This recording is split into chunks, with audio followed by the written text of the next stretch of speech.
படிக நிறமும் பவள செவ்வாயும் கடிகமள் பூந் தாமரை போல் கையும் துடியிடையும் அல்லும் பகலும் அனவரதமும் துதித்தால் கல்லும் சொல்லாதோ கவி.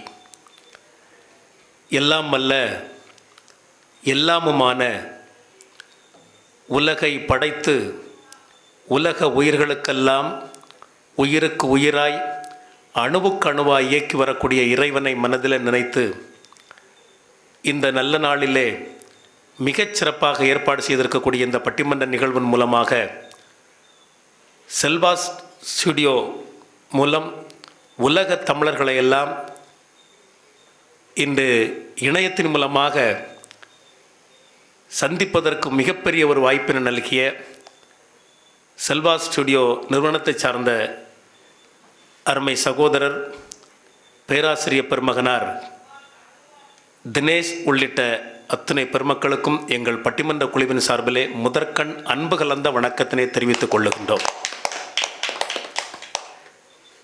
இன்றைக்கி ஒரு நல்ல தலைப்பில் நாம் உங்களை எல்லாம் சந்திப்பதிலே மகிழ்ச்சி அடைகின்றோம். அருமையான ஒரு தலைப்பு. இன்றைய வாழ்க்கை முறை எப்படி இருக்கிறது? நம்ம எல்லாருக்கும் அது சுகமாக இருக்கிறதா, சுமையாக இருக்கிறதா? நல்ல அருமையான ஒரு தலைப்பு, இன்னைக்கு தேவையான ஒரு தலைப்பு. சமீபத்தில் ஒரு தகவல் படித்தேன், நான் அதை சொல்லிவிட்டு நம்ம நிகழ்ச்சிக்குள்ளே வந்துடலாம். சென்னையில் ரொம்ப நாளைக்கு முன்ன மிகச்சிறந்த ஒரு தரம் மிக்க பிஸ்கட் கம்பெனி ஒன்று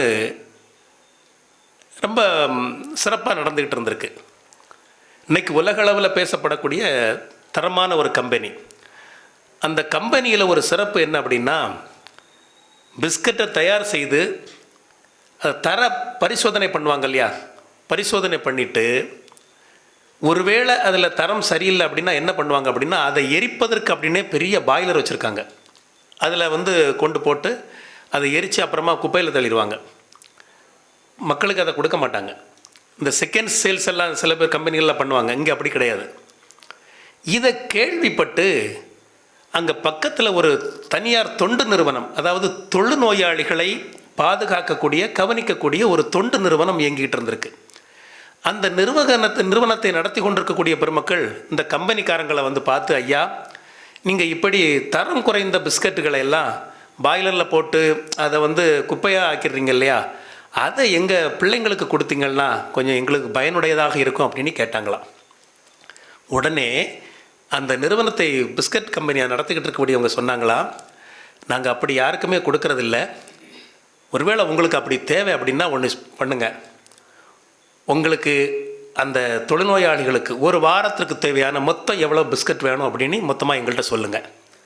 அதை எங்கள் கம்பெனியில் உயர்தரமாக அதை தயார் செய்து உங்களுடைய பிள்ளைகளுக்கு நாங்கள் கொடுக்குறோம் அப்படின்னு சொன்னாங்களாம். இன்றைக்கி உலகளவில் அந்த கம்பெனி பேர் வாங்கிட்டு இருக்கு.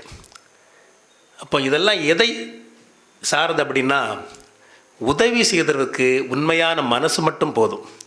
அதனால தான் அந்த காலத்தில் உணவு கொடையை என்ன சொன்னாங்க அப்படின்னா, அதை உணவு கொடை அப்படின்னு சொல்லலை, உயிர்கொடை அப்படின்னாங்க. மணிமேகலையில் கூட நீங்கள் பார்க்க முடியும், ஆபுத்திரன் எல்லாருக்கும் மக்களுக்கு தர்மம் கொடுத்துக்கிட்டே இருக்கான், பசிப்பிணியை மாற்றணும் அப்படின்னு சொல்லி சாப்பாடு கொடுத்துக்கிட்டே இருக்கான். அந்த அட்சய பாத்திரத்தின் மூலமாக தேவேந்திரன் இறங்கி வந்துட்டார். ஒரு சிறப்பு தெரிஞ்சுக்குங்க, தேவேந்திரனுடைய சிம்மாசனம் இருக்கு இல்லையா, அந்த சிம்மாசனம் எப்போது அசையும் அப்படின்னா, பூலோகத்தில் யாராவது மிகப்பெரிய தர்மவான்களாக இருந்தால் அந்த சிம்மாசனம் அசையுமா. உடனே அவர்களுக்கு அந்த தேவலோகத்தில் ஒரு இடம் கொடுப்பதற்காக அவர் இறங்கி அவங்கள்ட்ட போய் கேட்பாராம். அப்படி ஆபுத்திரனை பார்க்குறார், நீ நிறைய செய்கிறாப்பா, அதனால் இந்த மண்ணுலகத்திலிருந்து உனக்கு நான் விண்ணகத்தில் ஒரு இடம் தர்றேன். உடனே ஆபுத்திரன் சொன்னாராம், எனக்கு அதில் இன்பம் இல்லை, அதில் எனக்கு சந்தோஷம் இல்லை, உண்மையான மகிழ்ச்சி எனக்கு எதில் இருக்குது அப்படின்னா, இந்த ஏழை எளியவர்களுக்கு பசிக்கு உணவு கொடுக்குறோம்ல, அதில் தான் எனக்கு பேரின்பம் இருக்கிறது அப்படின்னு சொன்னாராம்.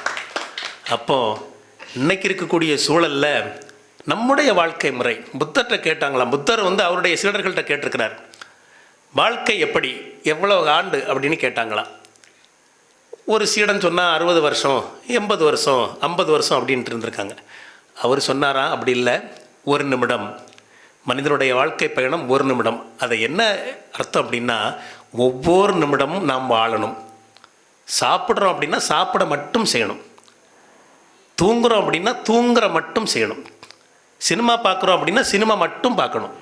இப்படி நம்முடைய வாழ்க்கை பயணத்தை அமைத்து கொண்டால் எல்லா நிலையிலும் அது சுமையாங்கிறத நம்மளால் உணர முடியும். கலாம் அவர்கள் மிகச்சிறப்பாக ஒன்று சொல்வார். எப்படின்னா, நம்முடைய பிறப்பு ஒரு சம்பவமாக இருக்கலாம், ஆனால் வாழ்க்கை சரித்திரமாகத்தான் இருக்க வேண்டும் அப்படின்னு சொல்வார். அப்படி நம்மை நாம் மாற்றிக்கொள்வதற்கு தயார்படுத்தி கொள்ள வேண்டும். அதுக்கு தான் இன்றைக்கி இருக்கக்கூடிய ஒரு அற்புதமான ஒரு தலைப்பு. இந்த தலைப்பில் பேச்சாளர் பெருமக்கள்லாம் ரொம்ப பெரிய நல்ல மிகச்சிறந்த பேச்சாளர் பெருமக்கள்லாம் வந்திருக்காங்க. ஒன்று ரெண்டு தகவலை மட்டும் நம்ம சொல்லிவிட்டு நம்ம நிகழ்ச்சிக்குள்ளே வந்துடலாம். இன்றைக்கி இருக்கக்கூடிய சூழலில் எவ்வளவு கஷ்டம் அப்படிங்கிறது உங்களுக்கு தெரியும். ஏன்னா ஒரு காலத்தில் இதய தொடர்போடு வாழ்ந்த மனிதர்கள் இப்போ இயந்திர தொடர்போடு நாம் வாழ்ந்து கொண்டிருக்கிறோம். ஏன்னா வாழ்க்கை இப்போ எப்படி போயிட்டு அப்படின்னா, ஒரு காலத்தில் இப்போ பண்டிகைகளை கூட நாம் ரியலாக கொண்டாடணும்னு விருப்பப்பட்டோம். இப்போ ரீல்ஸுக்காக கொண்டாடுறோம் அப்படின்னு ஆகிப்போச்சு. ஒரு காலத்தில் எப்படி கொண்டாடணும் அப்படின்னா பக்தி பாட்டோடு கொண்டாடணும். இப்போ பாட்டிலோடு கொண்டாடுறது தான் சந்தோஷம் அப்படின்னு ஆகிப்போச்சு. ஏன்னா கால மாற்றம். பிள்ளைகளை கூட பாருங்களேன், சொன்னால் ஒன்றும் கேட்க மாட்டேங்குது. ஒரு நாள் ஒரு வீட்டில் ஒரு திருடன் உள்ளே வந்துட்டான். வந்தவன் அப்படி பார்த்தான்ல, ஒரு பொம்பளை பிள்ளை இவனை பார்த்துட்டு பயந்துட்டான். சிக்கல் தான், மாட்டிக்குவோம் அப்படின்னு நினச்சிட்டு, பாப்பா சொல்லி கொடுத்துறாத, உனக்கு என்ன வேணும் அப்படின்னு கேட்டான். உடனே அந்த பாப்பா சொல்லிச்சு, நீ ஒன்றும் பண்ண வேண்டாம், என் பள்ளிக்கூட பேக் இருக்குல்ல அந்த பை, அதை அப்படியே தூக்கிட்டு போயிரு, எனக்கு நீ செய்கிற மிகப்பெரிய தொண்டு அதுதான் அப்படின்னா. அவனும் தூக்கிட்டு போயிட்டான். ஓகே ஒப்பந்தம் பண்ணிக்கிட்டாங்க, தூக்கிட்டு போயிட்டான். போன பிறகும் இருந்து அழுது. என்ன நடந்துட்டு அப்படின்னா, அவன் தூக்கிட்டு போனான்ல, அவசரமாக தூக்கிட்டு போன அந்த பேக்கு, அது இந்த பிள்ளைக்கு பேக் இல்லை, அதுக்கு தம்பிக்கு பேக்கை தூக்கிட்டு போயிட்டான். என்ன மாதிரி ஆகி போச்சு பாருங்க. ஒருத்தர் ரோட்டில் வந்துகிட்டே இருந்தான். ஒரு ஹோட்டலில் ஒரு போர்டு போட்டிருக்கு. ஜென்மத்தையும் அவன் அப்படி ஒரு போர்டை பார்த்துருக்கவே மாட்டான். பொதுவாகவே இப்போ நம்ம பாருங்களேன், சாப்பிட போகிறோம், சாப்பிட்டு முடித்த உடனே பில்லை நம்ம நண்பர் கொடுக்குறாருன்னு வச்சுக்கோங்களேன், ஐயோ முதல்ல இன்னும் 2 ஆம்லேட் சாப்பிட்ருக்கலாமோ அப்படின்னு நினைப்போம் இல்லையா? கூட ஒரு ஆஃப் ஆயில் சாப்பிட்ருக்கலாமோ அப்படின்னு நினைப்போம். இந்த ஹோட்டலில் எப்படி போர்டு போட்டிருந்த அப்படின்னா, நீங்கள் சாப்பிட்டால் நீங்கள் காசு கொடுக்க வேண்டாம், உங்கள் பேரங்கிட்ட தான் வசூல் பண்ணுவோம், அதான் எங்கள் ஹோட்டலினுடைய ரூல்ஸ் அப்படின்னு போட்டிருக்கு. பார்த்தா இப்படி ஒரு வாய்ப்பு கிடைக்குமா? ஜென்மத்திலையும் கிடைக்காது. இந்த சந்தர்ப்பத்தை நம்ம நழுவ விடக்கூடாது. ஆயுள் முழுக்க எவ்வளவு நமக்கு சாப்பாடு தேவையோ மொத்தமாக இங்கேருந்து அள்ளிடலாம் அப்படின்னு நினச்சிட்டு போய் சாப்பிட்டான். அந்த ஹோட்டலில் என்னென்ன இருக்கோ அத்தனையும் ஆர்டர் பண்ணான். சாப்பிட்டுட்டு நல்லா சாப்பிட்டான். சாப்பிட்டு முடித்தவொடனே நான் துட்டு கொடுக்காண்டல்ல, அவன் பேரங்கிட்ட தானே வசூல் பண்ணுவாங்க. சாப்பிட்டு முடித்த உடனே 2300 ரூபாய்க்கு ஒரு பில்லு வந்திருக்கு. மயக்கம்னா அப்படி கோபம் வருது, மயக்கம் வருது. எப்படிரா என்னாச்சு? கூப்பிட்டு, என்னையா பில்லு கொடுத்துருக்க? உடனே சொன்னா, இது நீங்கள் சாப்பிட்டதுக்கு இல்லை, கவலைப்படாதுங்க, இது நீங்கள் சாப்பிட்டதுக்கு இல்லை, உங்கள் தாத்தா சாப்பிட்டது. நாங்கள் வழக்கமாக இப்படி தான் ஃபாலோ பண்ணுவோம். எப்படி ஆகிட்டு பாருங்க. வெளிநாட்டில் இருந்து ஒரு தொழிலதிபர் வந்தவர் நம்ம ஆட்கிட்ட 10 பிரியாணி ஒரே நேரத்தில் சாப்பிட்டா 10,000 ரூபா தர்றேன் அப்படின்னார். இதான் வாய்ப்பு அப்படின்னு சொல்லிட்டு பல பேர் போட்டியில் சேர்ந்தாங்க. சில பேர் ஓடிட்டான். ஒருத்தன் சேரவே இல்லை, ரொம்ப நேரமாக வரவே இல்லை. என்னாச்சு? ஆனால் அவன் போட்டியில் சேர்ந்தான். அப்புறமா 10 பிரியாணி சாப்பிட்டான். அவனுக்கு பரிசு கொடுத்துட்டாங்க. ஆனால் அந்த ஆளுக்கு ஒரு சந்தேகம், நீ எதுக்கு ரொம்ப நேரமாக வெளியில் போயிட்டு வந்த, கொஞ்ச நேரமாக காணாம? அதுவா, என்னால் 10 பிரியாணி சாப்பிட முடியுதா அப்படின்னு சொல்லி பக்கத்து கடையில் 10 பிரியாணி முதல்ல சாப்பிட்டுட்டு வந்தேன், முடிஞ்சிட்டு.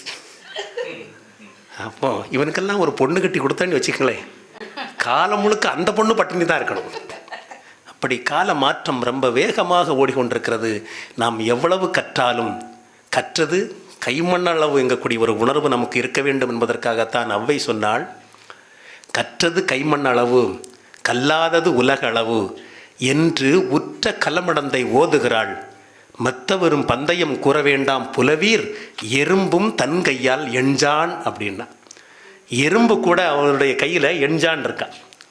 கலைவாணியே இன்னும் படிச்சுக்கிட்டு இருக்கான். அதனால் நமக்கு என்ன எண்ணம் இருக்கணும், எவ்வளவு நாம் கற்றாலும் நமக்கு குறைவாகத்தான் தெரியும் என்கக்கூடிய ஒரு மன உணர்வு நமக்கு எப்பொழுது வருகிறதோ அப்பொழுதுதான் நாம் வாழ்க்கையில் ஜெயிக்க முடியும். ஒரு தகவலை சொல்லிடுறேன். அதாவது நெல்சன் மண்டேலா நம்ம எல்லாருக்குமே தெரியும். அவர் நிறவெறி புரட்சியில் தென்னாப்பிரிக்காவில் ஒரு காலத்தில் எப்படியெல்லாம் கொடுமை இருந்திருக்கு பாருங்கள்.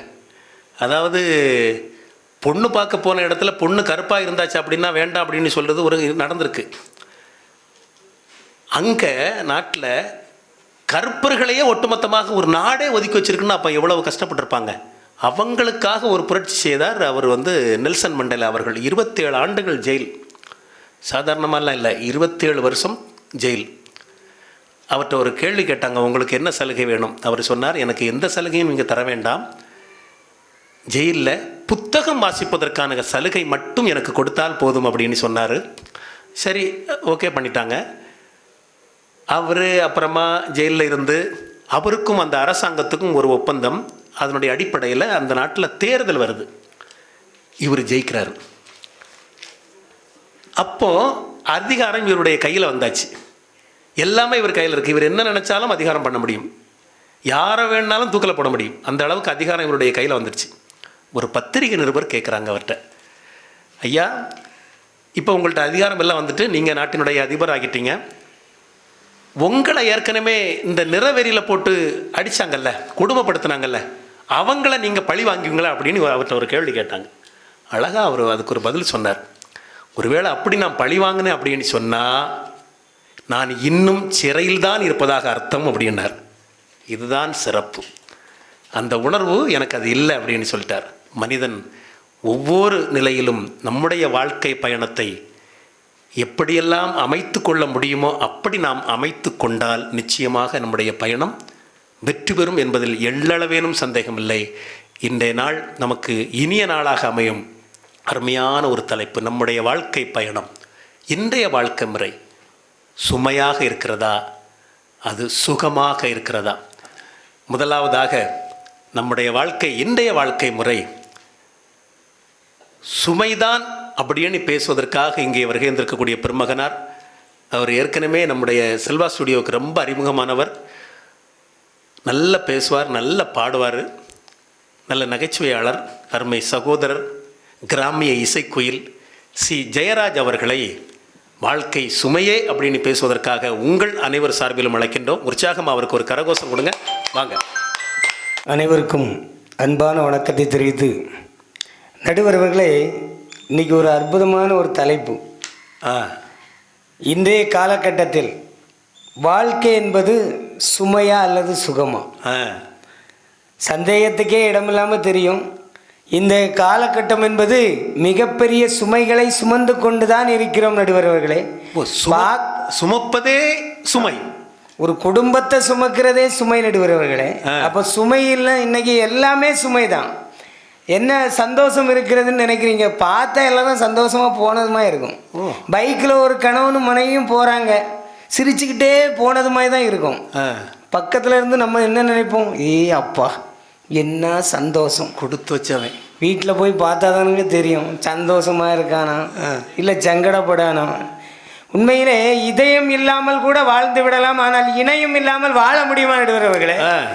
அதுதான் சொல்கிறேன். இன்னைக்கு ஒரு நிமிஷம் கரண்ட் போயிட்டுன்னு வைங்க, கரண்ட் இல்லைன்னா வீட்டில் சாப்பாடே இல்லை. அதனால தான் இந்த காலகட்டம் சுமைன்னு சொல்கிறோம். எதுவுமே இன்னைக்கு ஒன்றை ஒன்று சார்ந்து தான் வாழ்ந்து கொண்டிருக்கிறோம். கணவனை மனைவி சார்ந்து வாழ்ந்து கொண்டிருக்கின்றாள், இல்லைன்னு சொல்ல முடியுமா? முடியாது. கணவன் மனைவி கேட்ட உடனே வாங்கி கொடுக்கலன்னா கணவனுக்கு சுமை. மனைவி பிள்ளைகள் சொன்னதை கேட்கலன்னா மனைவிக்கு சுமை. மனைவிக்கு பிள்ளைகள் சுமை. எல்லாமே சுமை தானே. வீட்டில் நல்ல சத்தான சாப்பாடு சாப்பிட முடியுதா? அன்றைக்கு நாம் இயற்கையாக உணவுகளை எல்லாம் சமைத்து அழகா சாப்பிட்டோம்.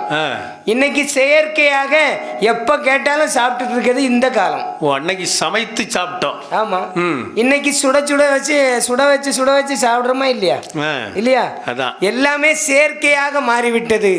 அதுலேயும் மனசாட்சி இருந்தது அன்று. இன்னைக்கு மனசாட்சியே கிடையாது, எல்லாம் பொய் தான். பொய்யே தான் நாம் சுமந்து கொண்டே இருக்கிறோம். பொண்டாட்டிக்கிட்ட கூட செல்ஃபோனில் யாராவது உண்மை பேசுகிறாங்களா? இல்லைன்னா கிடையாது நடுவர்கள். குழப்பத்தை உண்டு பண்ணிடாது ஐயா. குழப்பத்தை உண்டு பண்ணுறது இல்லை, நிறைய விஷயங்கள் நம்ம பார்க்குறோம்ல, அன்றாடம் நம்ம வாழ்க்கையில் பார்த்து கொண்டு தானே இருக்கோம். மனைவி கிட்ட நான் இப்போ வந்துடுறோன்னு சொல்கிறேன், சொல்லிக்கிட்டு நாம் எத்தனை மணி நேரம் கழித்து போகிறோம், 1/2 மணி நேரம் 1 மணி நேரம் கழித்து தானே வீட்டுக்கு வரோம். அது உண்மையா? போலியான ஒரு வாழ்க்கை தான் இந்திய காலகட்டம் நடுவர்களே, இல்லைன்னு சொல்ல முடியுமா? அதுலேயும் ஸ்விக்கி சொமேட்டோன்னு ஒன்று கண்டுபிடிச்சிருக்கான்னு தெரியுமா? கம்பெனி. ஆமாம். சாப்பாடு கிடைக்காத நேரம் ஃபோன் எடுத்து அடித்தா போதும், உடனே சாப்பாடு வீட்டுக்கு வரும். துட்டு கொடுக்கணுமையா? துட்டு கொடுக்கணும். துட்டு கொடுக்கணும்னாக்கி அந்த அன்னைக்கு அப்படி இல்லைல்ல, துட்டு கொடுக்கண்டா பாசத்தை காட்டி வளர்த்தாங்க. இன்னைக்கு ஸ்விக்கியும் சொமேட்டோவும் ஊட்டி வளர்க்குது. அதான் நடக்குது. அவங்களே வந்து ஊட்டிடுறாங்க. என்ன? ஆமா, அதான் சொன்னல, காலம் கலிகாலம் ஆகி போச்சுடா, கம்ப்யூட்டர் கடவுளாக மாறி போச்சுடா, ஆம்பளைக்கே தெரியாம குழந்தை பிறக்குது, பொம்பளைங்க சேர்ந்து இப்போ குடும்பம் நடத்துது, தப்பு மட்டும் வச்சிருந்தா போதும், நீங்க தப்பு கிப்பு செஞ்சாலும் நியாயம், பொய்ய சத்தியம் செய்யும் இந்த பூமி எப்படி உய்யும், இதை பார்க்க பார்க்க மனுஷன் கொண்டு பக்தி குறையுது, இதை கேட்க வந்த சாமி கூட ஆற்று கரையுது. மகா கணபதி மகா கணபதி. என்ன நடுவர்களை நிம்மதி இருக்குன்னு நினைக்கிறீங்க? அன்னைக்கு காலையில் எழுந்திருச்சு அப்படி தியானம் பண்ணி அப்படியே சாமியோட ஒன்றி வாழ்ந்தானே. இன்றைய வாழ்க்கை மிகப்பெரிய சுமைங்கிறது பாருங்கள். கோயிலுக்கு போனால் சாமி கும்பிட்றானா? கிடையாது. சாமிக்கு முன்னே போய் செல்ஃபி எடுக்கான், செல்ஃபோன் எடுத்து. அடுத்தால தெருவில் வாகனம் வந்தால் உடனே போய் செல்ஃபி எடுக்கான். இப்பொழுது எங்கள் தெருவில் சுவாமி வந்து கொண்டிருக்கின்றார். எல்லாத்துக்குமே இன்னைக்கு எல்லாம் இயந்திரங்களாக ஆகி இதை சொல்றீங்களா ஐயா? அன்னைக்கு ஒருத்தன் விழுந்திருக்கான், ரத்தம் குபு குபுன்னு வருது, செல்ஃபி எடுத்துக்கிட்டு இருக்கான். அதான் என்ன செய்யறது? இது வேற ஷேர் அண்ட் லைக், அது வேற. என்னையா ஒரு நியாயம் வேண்டாமா? எல்லாம் இன்றைய காலகட்டமே போலி நடுவர்களே. இன்னைக்கு பாருங்க, எத்தனை விளம்பரம் இன்னைக்கு டிவியில போட்டுட்டு இருக்கேன். எல்லாம் உண்மையா இருக்கா? இல்லையா? ஆமா. 2 நாட்களில் இல்ல 2 வாரங்களில் உங்கள் உடல் மிகவும் சிறிதாக ஆகிவிடும். இது நீங்க சித்ரா அவங்களுக்கு சொல்றீங்களா? சித்ரா அவங்களுக்கு இல்லை, எங்க ஊர் பக்கத்துல ஒரு பொண்ணு உடல் எடையை குறைக்கணும்னுட்டு இதை வாங்கி சாப்பிட்டு அப்படியே கோமா ஸ்டேஜுக்கு போயிட்டு. ஐயோ. அப்புறம் உடம்பே இல்லை. எல்லாமே விளம்பரங்களை பார்த்து இப்போ வாழ்ந்துக்கிட்டு இருக்கமே. இந்த வாழ்க்கையில் என்ன உண்மை இருக்கிறது? எல்லாம் சுகமாக இருக்குன்னு நான் நினைக்கிறாங்க. எல்லா விளம்பரத்தையும் பார்க்குறாங்க, பார்த்த உடனே அப்படியே நாமும் ஆயிடும்னு நினைக்கிறாங்க. அது ஒரு மிகப்பெரிய சுமையாக மாறுது. இல்லைன்னு சொல்ல முடிய மாட்டேவர்களே. அதில் இன்றைக்கி கல்யாணம் முடிஞ்சு கணவனும் மனைவியும் ரொம்ப அந்யோன்யமாக ஈடுபாடாக எல்லாம் போலி நடுவர்களை பேசுறது எல்லாம் போய். அதுலேயும் கல்யாணமும் ஜல்லிக்கட்டும் ஒன்று தான் பார்த்துடுங்க. 2லேயும் வளர்த்தவன் தப்பிச்சு போயிடுறான். சரி, அவன் கொடுத்து வச்சவன். சம்பந்தமே இல்லாமல் நாம மாட்டிக்கிட்டு முழிக்கிறோமா இல்லையா நடுவர்? நாம மாற்றமா? என்னையா என்னையும் சேர்த்து சொல்றீங்க? இதில் எல்லா வீட்லேயும் அதே கதை தான் நடுவர்கள். அதான் அன்னைக்கே சொன்னால, ஒரு மஞ்சள் கயிறை நம்ம கையில் கட்டினோம்னா அது நமக்கு காப்பு. அதே கயிறை ஒரு பொண்ணுக்கு கழுத்தில் கட்டினோம்னா அதுதான் நமக்கு நாம வைக்கக்கூடிய ஆப்பு. அதான். இப்ப பல வீடுகள்ல தாலியே கட்ட வேண்டாம்னு சொல்லிடுறாங்க. தாலி எங்க கட்டுற? நீங்க தான் சொல்றீங்க. இப்போ கல்யாணம் எல்லாம் இப்போ ஒரு நாள் இல்லையா, கல்யாணம் வந்து 3 நாள் நடக்குது. இப்போ 3 நாள் கல்யாணம். முதல்ல என்ன, எதுக்கு கல்யாணம்? முதல்ல என்ன பண்றாங்க தெரியுமா? முதல்ல இந்த குல்பி ஐஸ் மாதிரி கல்பி திருமணம், கல்பி டான்ஸ், அதுக்கு பேரு. குடும்பமே சேர்ந்து ஆடும். ஆம்பளைங்களுக்கு இடம் கிடையாது, ஸ்டுடியோக்காரரை தவிர. ஆமா, அவர் படம் எடுக்கலாம். அடுத்த நாள் மெஹந்தி கண்ணி ஒரு நாள், குடும்பமே மெஹந்தி வச்சுட்டு ஆட்டம் பாட்டம் கொண்டாட்டம்னா அப்படி போகுது. அடுத்து கல்யாணம், எல்லாருமே ஆடுவாங்க. நீங்கள் பார்த்துருக்கீங்களா? மனைவி ஒரு கரையில் ஆட்டம், மனைவின்னு சொல்கிறத விட பொண்ணு, மணப்பெண்ணு ஆடுது, மாப்பிள்ளை ஆடுறான், குடும்பமே ஆடுது. ஐயர் அக்கினி சட்டியோடு எடுத்து ஆடுறாரு. எப்படி ஆயிட்டு பாருங்க. இதில் கச்சேரின்னு ஒன்று நடத்துறது போகிறாங்க தெரியுமா? இந்த கச்சேரி நடத்துறவன் கடைசி பாட்டு முடிச்சிடலான்னு நினைப்பான். அந்த நேரம் 2 பேரும் நல்லா போடுறது. ஆகாயம் மேலே பாதாளம் கீழே ஆனந்த உலகம் நடுவினிலே பாட்டை போடு. கல்யாண வீட்லயா பாட்டை போட்டு முடிச்சிடலான்னு கடைசி பாட்டு போடுவோம். அடுத்தால ஒருத்தன் வருவான், எனக்கு இந்த பாட்டு போடணும். எந்த கல்யாண வீட்லயாவது இப்போ சந்தோஷமா நடக்குதுன்னு நினைக்கிறீங்க? ஆனா நிறைய கல்யாண வீடுகள் நீங்க பாருங்களேன், இப்போ மொய் கொடுக்காமலாம் வர முடியாது. பத்திரிகையில அடிச்சிடுறாங்க, QR கோடு அங்கே கீழே போட்டிருக்கோம், நீங்க சந்தோஷமா அனுப்பிடணும். இனி அதுலேயும் இந்த நிச்சயதார்த்தத்துக்கு ஃபோட்டோ ஷூட்டுன்னு ஒன்று எடுக்காங்க தெரியுமா? ஆமாம். நிச்சயதார்த்தம் முடிஞ்சு ஃபோட்டோ ஷூட்டு. தம்பி அஜித் அழகாக சொல்லுவோம், அந்த ஃபோட்டோ ஷூட்டுக்கு போனாலே அந்த அன்னைக்கு ஒரு ஸ்டுடியோக்காரர் அழகாக சொன்னார், ஃபோட்டோ ஷூட்லேயே அவங்க நல்லா வாழ்கிறாங்களா இல்லையாங்கிறது எங்களுக்கு தெரிஞ்சிடும். இவங்க எத்தனை நாள் நல்லா வாழ்வாங்க, எத்தனை நாள் இவங்க வாழ்க்கை நடக்குங்கிறதே எங்களுக்கு தெரியும். அதுலேயே நாளே முறைச்சிட்டான்னா டைவர்ஸில் தான் முடியுங்கிறான். என்ன வாழ்க்கை முறை நடுவர்களே! எப்படி அது கல்யாணம் முடிஞ்சு சந்தோஷமா இருந்தாலும் குழந்தைகள் குட்டிகள் ஆகும் பொழுது அதுலேயும் எவ்வளவு பிரிவுகள் வரும். அந்த குழந்தைகளை வளர்க்கிறதே இன்றைய காலகட்டத்தில் ஒரு மிகப்பெரிய சுமையாக நினைப்பது யார் நடுவர்களே? எவ்வளவு கஷ்டம். ஆமாம், வாழ்க்கை முறையே மொத்தத்திலே மாறி போச்சே.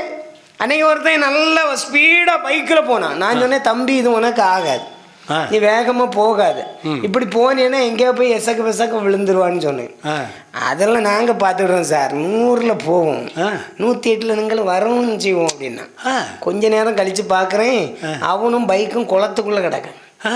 குளத்துக்குள்ளே கிடக்க நான் போய் தூக்கி அவனை கூட்டிட்டு போய் ஒரு ஹாஸ்பிட்டலில் கொண்டு போய் இன்ஜெக்ஷனும் போட்டு சரி பண்ணி ஓரளவு கட்டெல்லாம் போட்டு கொண்டு விட்டுருக்கேன். அவன் சொல்கிறான், சார் இந்த நீங்கள் செய்த உதவியை நான் ஒரு நாளும் மறக்க மாட்டேன், என்னைக்காவது நீங்கள் குளத்துக்குள்ளே விழுவீங்கல்ல அன்னைக்கு நான் தூக்குவேங்கிறேன். எப்படிப்பட்ட ஒரு விசுவாசம் இதுதான். பல பேர் சொல்லுவான் தெரியுமா, ரிஸ்க் எடுக்கிறதெல்லாம் எங்களுக்கு ரஸ்க் சாப்பிட்ற மாதிரி. உண்மையிலே ஒரு வாரம் ரஸ்க் தான் சாப்பிட்டுக்கிட்டு இருந்தான் ஆஸ்பத்திரியில். வேற வழி கிடையாது. இந்த எல்லாமே போலியாகத்தான் நடந்து கொண்டிருக்கிறது நடுவர்களே. இன்னைக்கு இப்போ உள்ள எந்திரத்தனமான வாழ்க்கையில டிவிங்கிறது ஒரு மிகப்பெரிய பொழுதுபோக்கு சாதனம் அப்படின்னு நினைச்சுக்கிட்டு இருக்கோம். அது மூளையை மழுங்கடிக்கக்கூடிய ஒரு காலகட்டத்தில் நாம இருந்துட்டு இருக்கோமா இல்லையா? எந்த வேலையாவது வீட்டில் ஒழுங்கா செய்யறாங்களா நடுவர்களே? இல்ல, கிடையாது. அந்த டிவி அந்த நேரத்துக்கு சரியான நேரத்தில் அந்த சீரியல் பார்க்கலன்னா பித்து பிடித்தது போல ஆயிருதே வீட்டில். அப்ப என்ன சுகம் இருக்கிறது? கணவன் வந்தாலும் கவனிப்பதில்லை, குழந்தைகள் வந்தாலும் கவனிப்பதில்லை, யாரும் யாரையும் கண்டுகொள்வதே இல்லை. எல்லோரும் சீரியலை பார்த்து கொண்டிருக்கிறார். ஆனால் பொறுப்பாக வீட்டை கவனிப்பது திருடன் மட்டுமே. அவன் மட்டும்தான் ரொம்ப கவனமா, அவன் நல்லா கவனிச்சுட்டே போயிட்டு இருப்பான். எந்த வீட்டில் சிசிடிவி இருக்கு, எந்த வீட்டில் இல்லை, எல்லாம் பார்த்துக்கிட்டே இருக்கான்.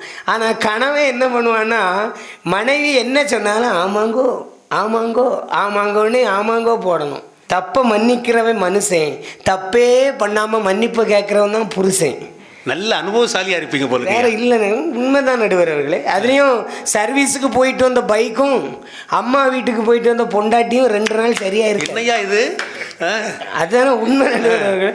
வாக்கிங் கூட்டிட்டு போகாத நாய்க்கும் ஷாப்பிங் கூட்டிட்டு போகாத பொண்டாட்டியும் கண்டிப்பா ஒரு நாள் வெறி பிடிச்சிருப்பாரு. நானும் பஞ்சு டைலாக் சொல்ல வேண்டி இருக்கும். காட்டில் பிறந்த மானும் வீட்டில் பிறந்த ஆணும் ஓடிதாயா வாழணும், வேற வழி இல்லை, கஷ்டம்தான். இப்போ சமீபத்தில் ஒரு செய்தி நடுவர்களே, மலை உச்சியில் போய் செல்ஃபி எடுக்கணும்ன்ட்டு போனவன் மலை உச்சியிலேருந்து தவறி விழுந்து செத்தானா? ஐயோ, எவ்வளோ பெரிய சம்பவங்கள்லாம் நடக்குது. அப்போ இன்னைக்கு நாம் ஏதோ ஆடம்பரமாக சந்தோஷமாக சுகமாக வாழ்ந்து கொண்டு இருக்கிறோம் அப்படின்னு நாம் நினச்சி வாழ்ந்துட்டு இருக்கோம். அது மொத்தமும் நம்முடைய வாழ்க்கையினுடைய சுமையாகத்தான் இருந்து கொண்டிருக்கிறது. எனவே நடுவர்களே, என் நிலையில் பார்த்தாலும் இந்த காலகட்டத்தில் நாம் வாழ்கின்ற வாழ்க்கை என்பது அது மிகப்பெரிய தவறுகளும் மிகப்பெரிய சுமைகளையும் தான் நாம் தாங்கி கொண்டிருக்கிறோம். அதனால தான் சொல்கிறேன், இந்த காலகட்டத்தில் வாழ்க்கை என்பது சரியல்ல, அது மிகப்பெரிய சுமையே சுமையே சுமையே என்று பேச வாய்ப்பளித்த செல்வா ஸ்டுடியோவுக்கு நன்றி சொல்லி விடைபெறுகிறேன். நம்முடைய சேனலை சப்ஸ்கிரைப் பண்ணுங்கள், லைக் பண்ணுங்கள், ஷேர் பண்ணுங்கள், உங்களுடைய நண்பர்களுடன் ரொம்ப பகிர்ந்து எங்களுக்கு ஆதரவு தருங்கள் என்று கூறி விடைபெறுகிறேன். நன்றி, வணக்கம்.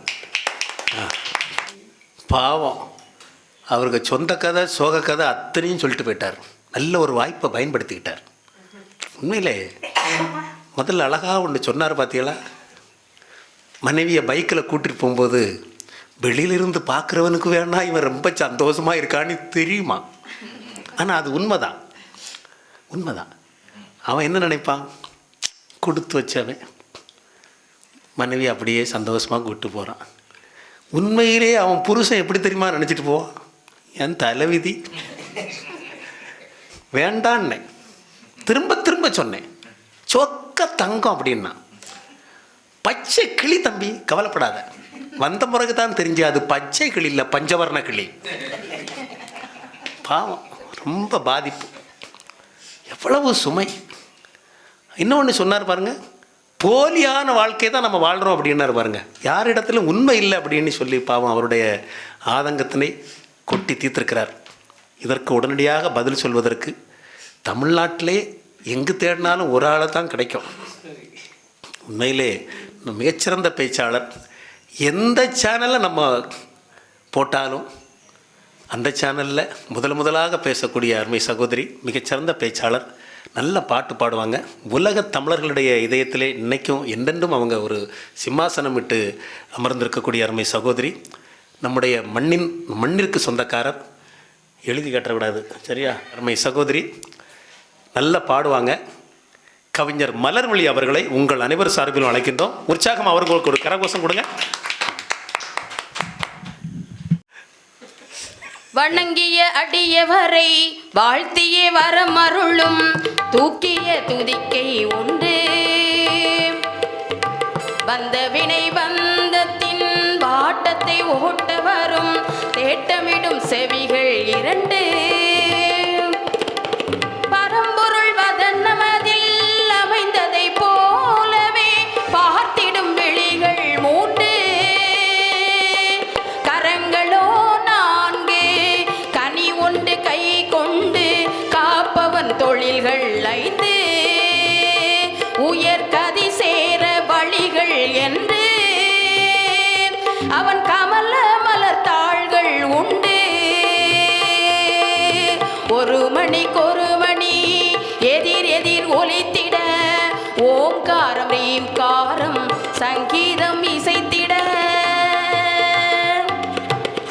எல்லாம் அல்ல இறையருள் சிறப்பினை வேண்டி செல்வா ஸ்டுடியோ நேயர்களுக்கு புத்தாண்டு பொங்கல் நல்வாழ்த்துக்களை தெரிவித்துக் கொண்டு இந்த அருமையான பட்டிமன்றத்திற்கு நடுவராக வீட்டிருக்கின்ற பொன்மனத்தின் புன்னகை வெளிப்பாடாய் விண்ணகத்தின் உன்னதத்தை தன்னகத்தை சுமந்து தென்னக தெண்டலாக வீசி கொண்டிருக்கின்ற நடுவர் அவர்களே, வணக்கம்மா.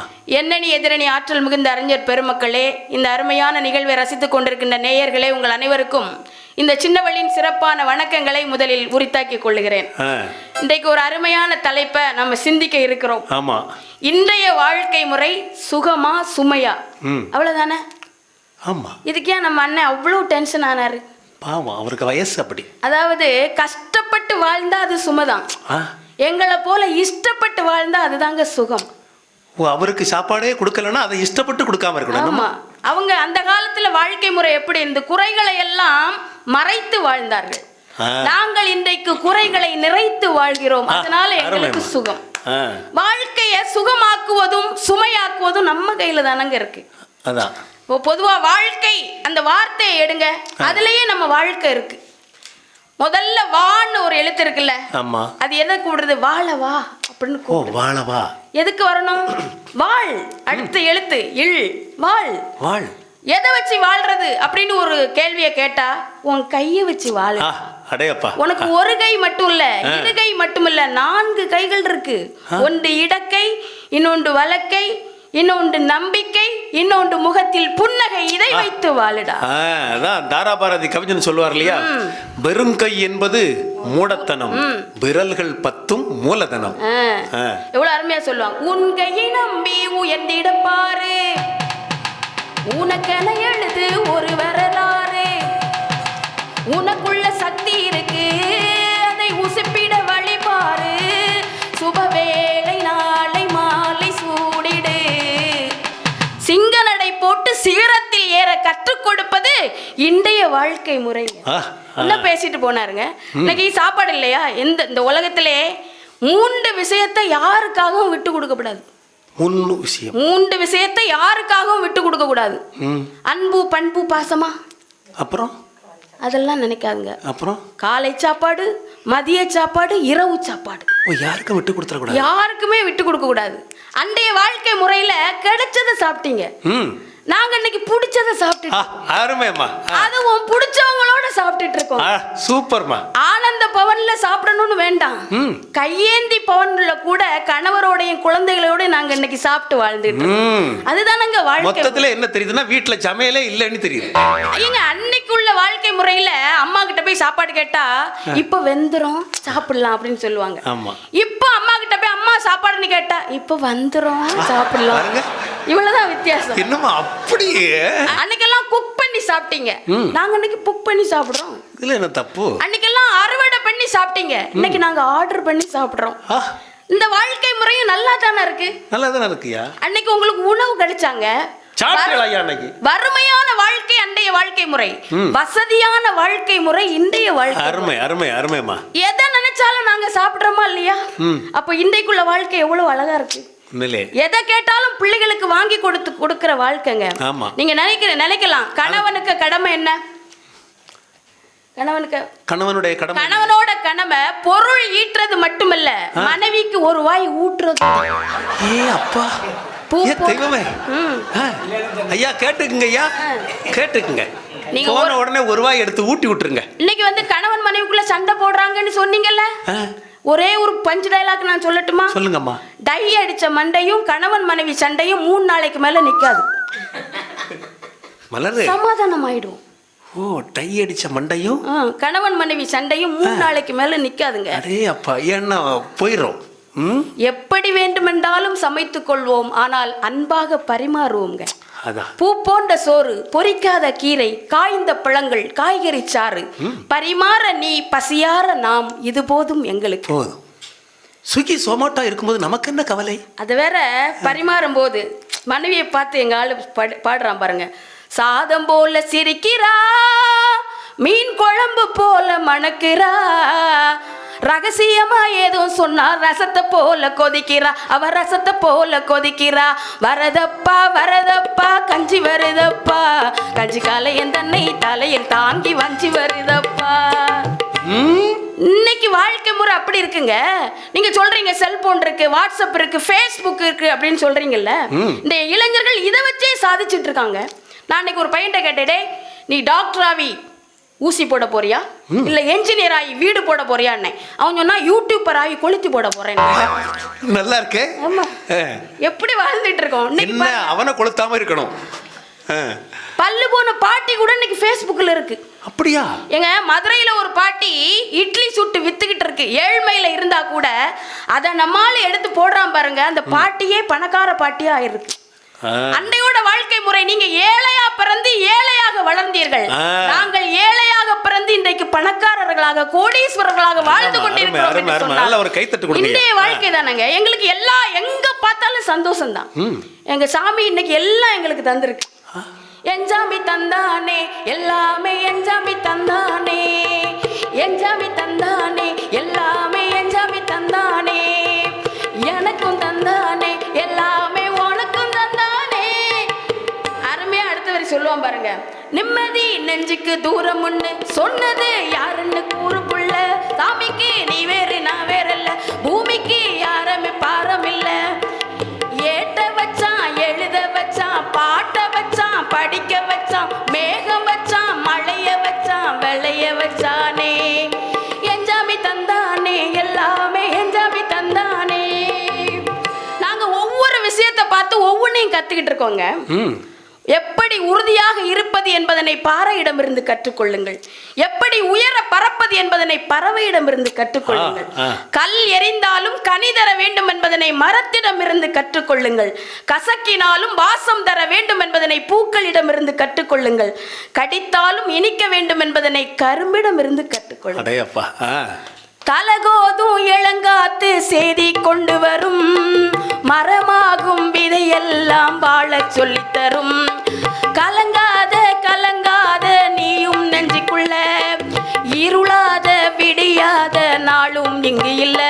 ரொம்ப பக்கம்தான் பக்கம்தான் நிழல் நிக்குதே நிக்குதே உன்னை நம்பி நீ முன்ன போகையில பாதை உண்டாகும் நிற்காம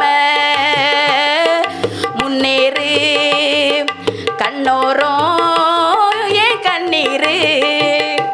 எவ்வளவு அருமையா அந்த கால வாழ்க்கை முறையில அன்பு இருந்ததுங்க, இல்லைன்னு சொல்லல. இன்றைய வாழ்க்கை முறையில அன்பும் இருக்கு, கொஞ்சம் அறிவும் இருக்கு, கொஞ்சம் எல்லா அறிவும் இருக்கு. எங்க பசங்கள்ட்ட இப்ப எந்த கேள்வி கேட்டாலும் பதில் சொல்லுவான். நான் ஒரு பையன்ட்ட கேட்டேன், டேய் பூக்கடையில பூவெல்லாம் தீந்து போச்சு, இதை இங்கிலீஷ்ல சொல்றான்னே. அவன் சொல்றான் காலிஃப்ளவர்.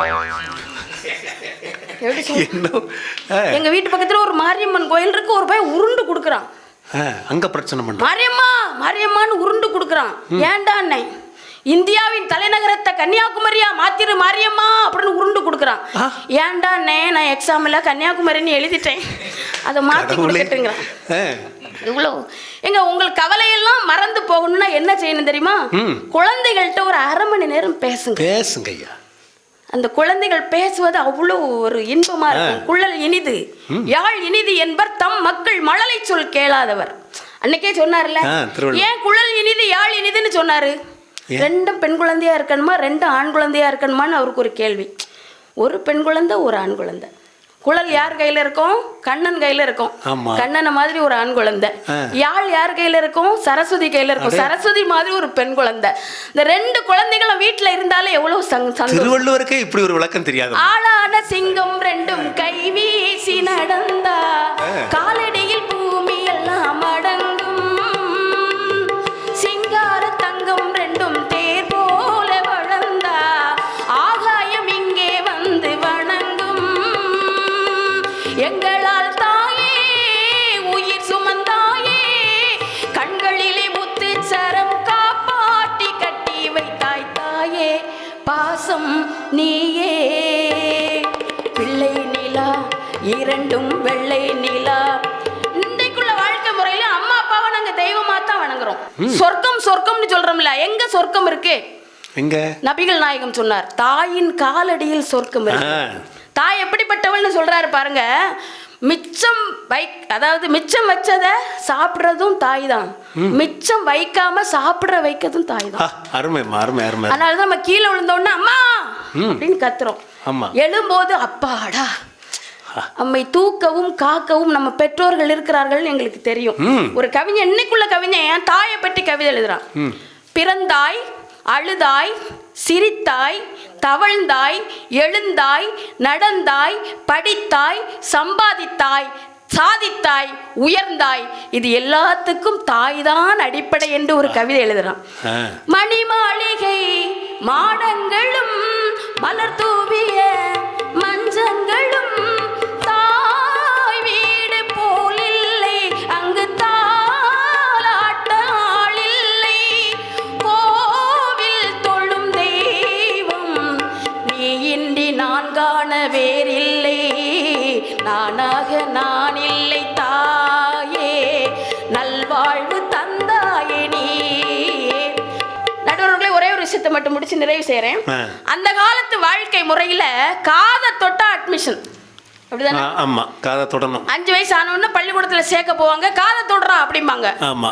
ஒரு பையன் போய் டீச்சருக்கு காதை தொட்டுட்டான். ஐயோ, அப்படி சேட்டை பண்ணுவாங்க அந்த காலத்துல. அந்த காலத்திலேயே அப்படி? அந்த காலத்துல காதை தொட்டா அட்மிஷன். இன்னைக்கு புள்ள போய் கதவை தொட்டாலே அட்மிஷன். நான் கதவை தொட்டான் அட்மிஷன் போடுங்க. ஆமா. ஏன்னா கல்வி ஒவ்வொரு மனிதனுக்கும் அவ்வளவு முக்கியங்க. புத்தகம்னா புதிய அகத்தை உருவாக்குறதுதான் புத்தகம். அருமைமா, அருமை. ஒரு புதிய அகத்தை உருவாக்குறது. ஆமா. உலகம் உன்னோடு பேச வேண்டும் என்றால் நீ புத்தகங்களோடு பேசு அப்படின்னு ஒரு கவிஞன் சொன்னான். புத்தகங்கள் என்பது அலமாரியை நிரப்புவதற்காக அல்ல, அது ஆன்மாவை நிரப்புவதற்கு. அருமை, அருமை, அருமை. புத்தகத்தின் எழுத்துக்கள் நம்மை எழுந்து நிற்க வைக்கும்னு ஒரு கவிஞன் சொன்னான் இல்லையா? இந்த புத்தகம் படிப்பது இன்றைய காலகட்டத்தில் எங்கெல்லாம் பாருங்க ஒரே புத்தக கண்காட்சி, எல்லா இடத்துலயும் புத்தக கண்காட்சி. ஒரே ஒரு விஷயம் சொல்றேன், திருட்டு நடக்காத ஒரே இடம் புத்தக கண்காட்சி தான். அப்படியாம்மா?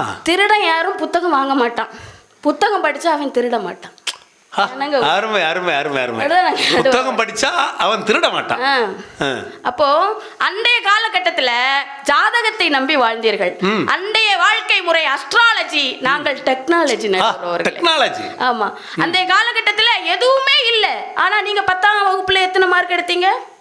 295 கஷ்டப்பட்டு. அது எப்படிமா கரெக்டா சொல்லிட்டீங்க? கரெக்டா சொல்லிட்டேன் பாத்தீங்களா? ஆனா இந்த காலத்துல எல்லா டெக்னாலஜி இருக்கு. வாட்ஸ்அப் இருக்கு, ஃபேஸ்புக் இருக்கு, ட்விட்டர் இருக்கு, யூடியூப் இருக்கு. இன்னைக்கு வந்து நயன்தாரா இருக்கா, சினிமா இருக்கு, கம்ப்யூட்டர் இருக்கு.